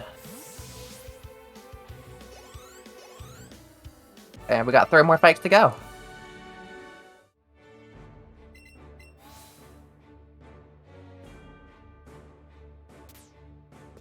So we're gonna... The game allows you to just like access your Pokemon box from here. So we're gonna take out this. Take out this. And we're gonna save. And we're gonna do Bruno with Dodrio. Now this Bruno leads with an Onyx, but you think Dodrio would be really bad against. But actually, Onyx does not have a rock-type move, so it's really nice.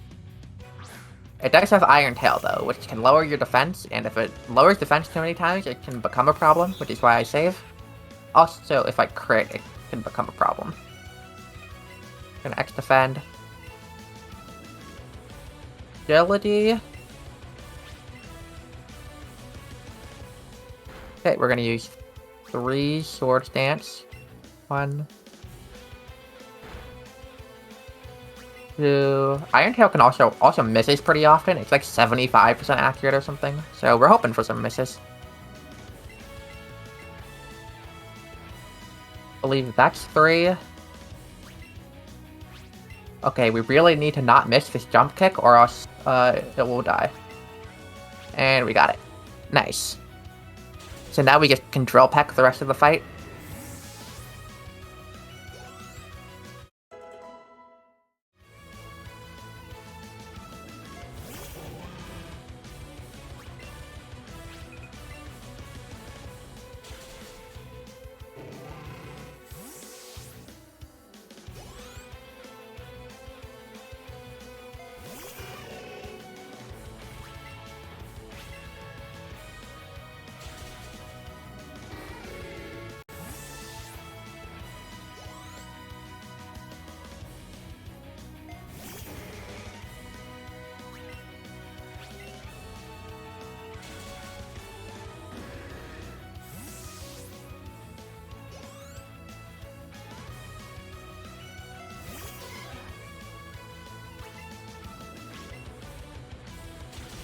Great.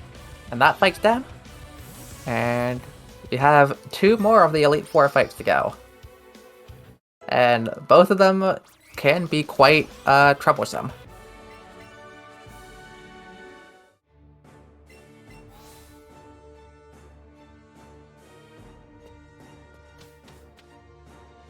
Gonna swap. We're gonna be using Magmar for this fight.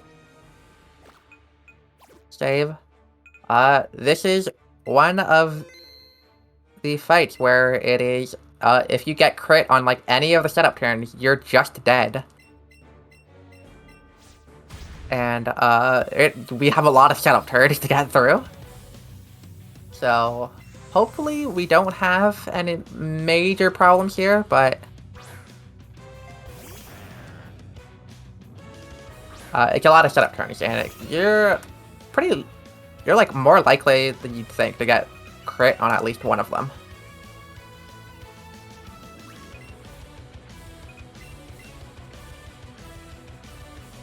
Oh, I scrolled too far in my notes. Okay, X speed.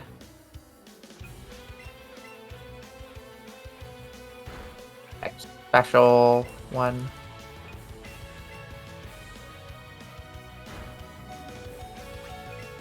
Heal. 2. Now I need to full restore. And very nice. Now I can just sweep from here. If you get poison on the last turn too, it can be pretty slow. But a very clean fight there.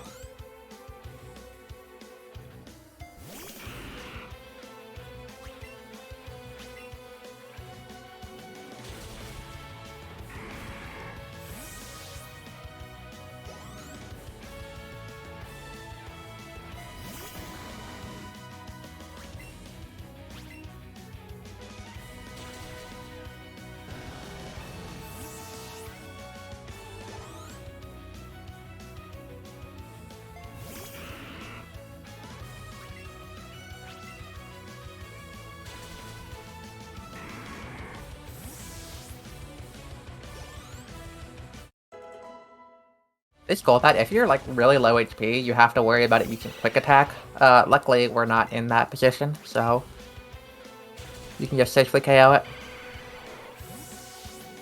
And there goes Agatha. Now I can't believe it's gonna be It's just gonna be land, and then there's not gonna be a secret fifth member. I can't believe it's just one more fight. So we're gonna deposit this and this. I'm actually gonna do something kind of weird here. Just because I have it, I'm just gonna candy Kabutops. I'm also gonna just like peek at speed. I will save. Alright. We're gonna set up on Seadra. Seadra has Hydro Pump. It has 5 PP on Hydro Pump. If it crits any of the Hydro Pumps, we just die. Yay. So, don't get crit.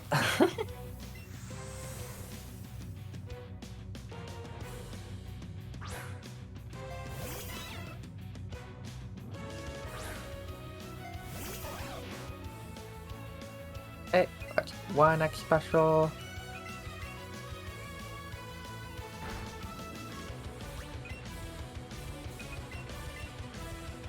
I don't know if I die from there from a Hydro Pump. I don't think I would, but I'm gonna heal anyways. Okay, and X accuracy.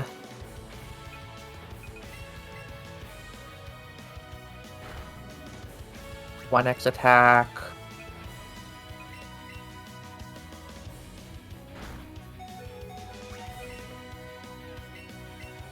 Nice avoid.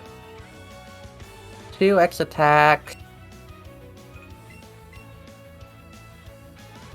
X speed. And now after all of that, we Rock Slide times 2 on the Seadra to defeat it. But the rest of you we can just Rock Slide and it gets defeated.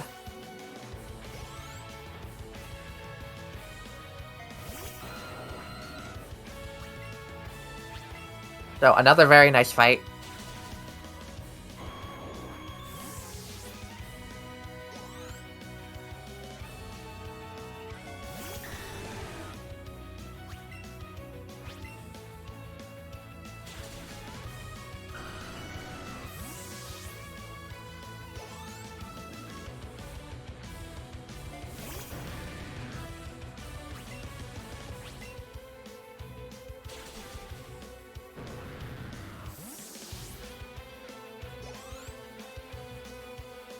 And wow, I can't believe we have beaten the Elite Four and won the game.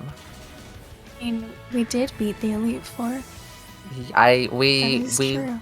win. There's another trainer. What? Yeah, it's Professor Oak. It's Etchy beat the Elite Four before Etchy. Oh my gosh. I cannot believe my eyes. I need to heal start me.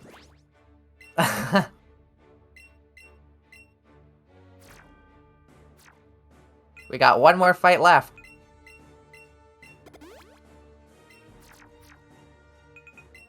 And this game was like champion fight.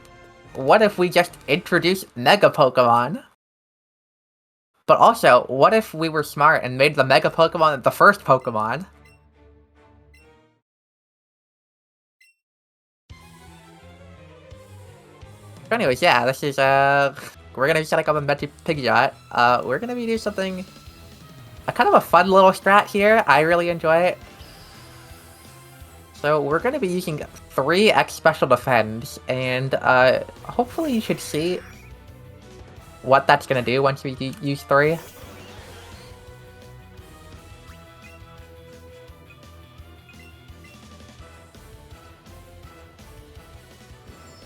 Hopefully we don't get crit before we can set up everything. Our special defense is really bad on this Starmie.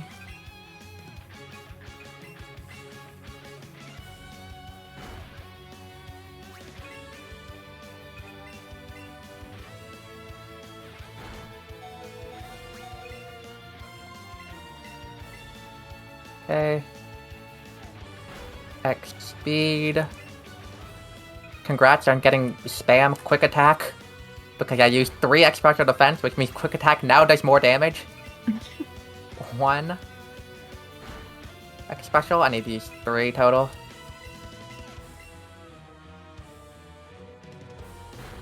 2.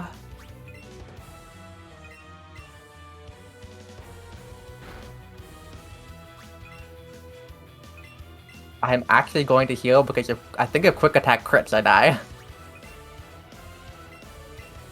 I wouldn't normally play it this safe, but I'm being like super ultra safe to like make sure I don't somehow die. Also, nice HP.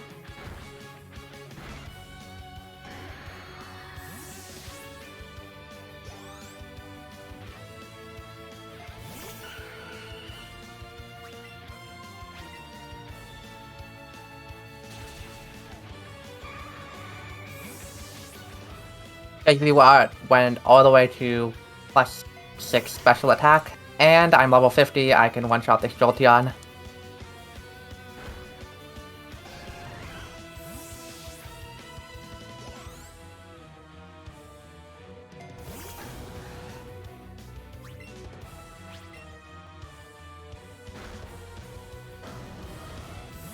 And now we can just KO everything.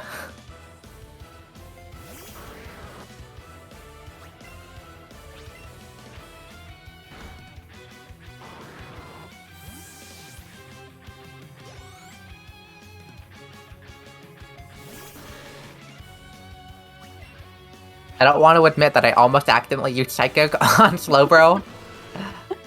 Oh, we get an extra level up. That's slow. Alright, and there it is. That's the last fight. There's no secret extra thing after that. Time will be in about 1 minute from now, when the Hall of Fame cutscene fades out. But yeah, that's Baton Pass. It's a really interesting category. It can sometimes be brutal in the late game fights, but I think it's really fun and really unique.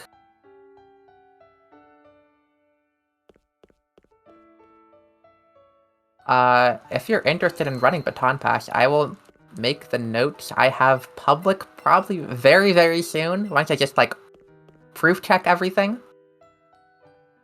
And you can also head into the Switch Pokemon Speedrunning Discord if you want help with this game or any other Switch Pokemon games. We're always happy to help there.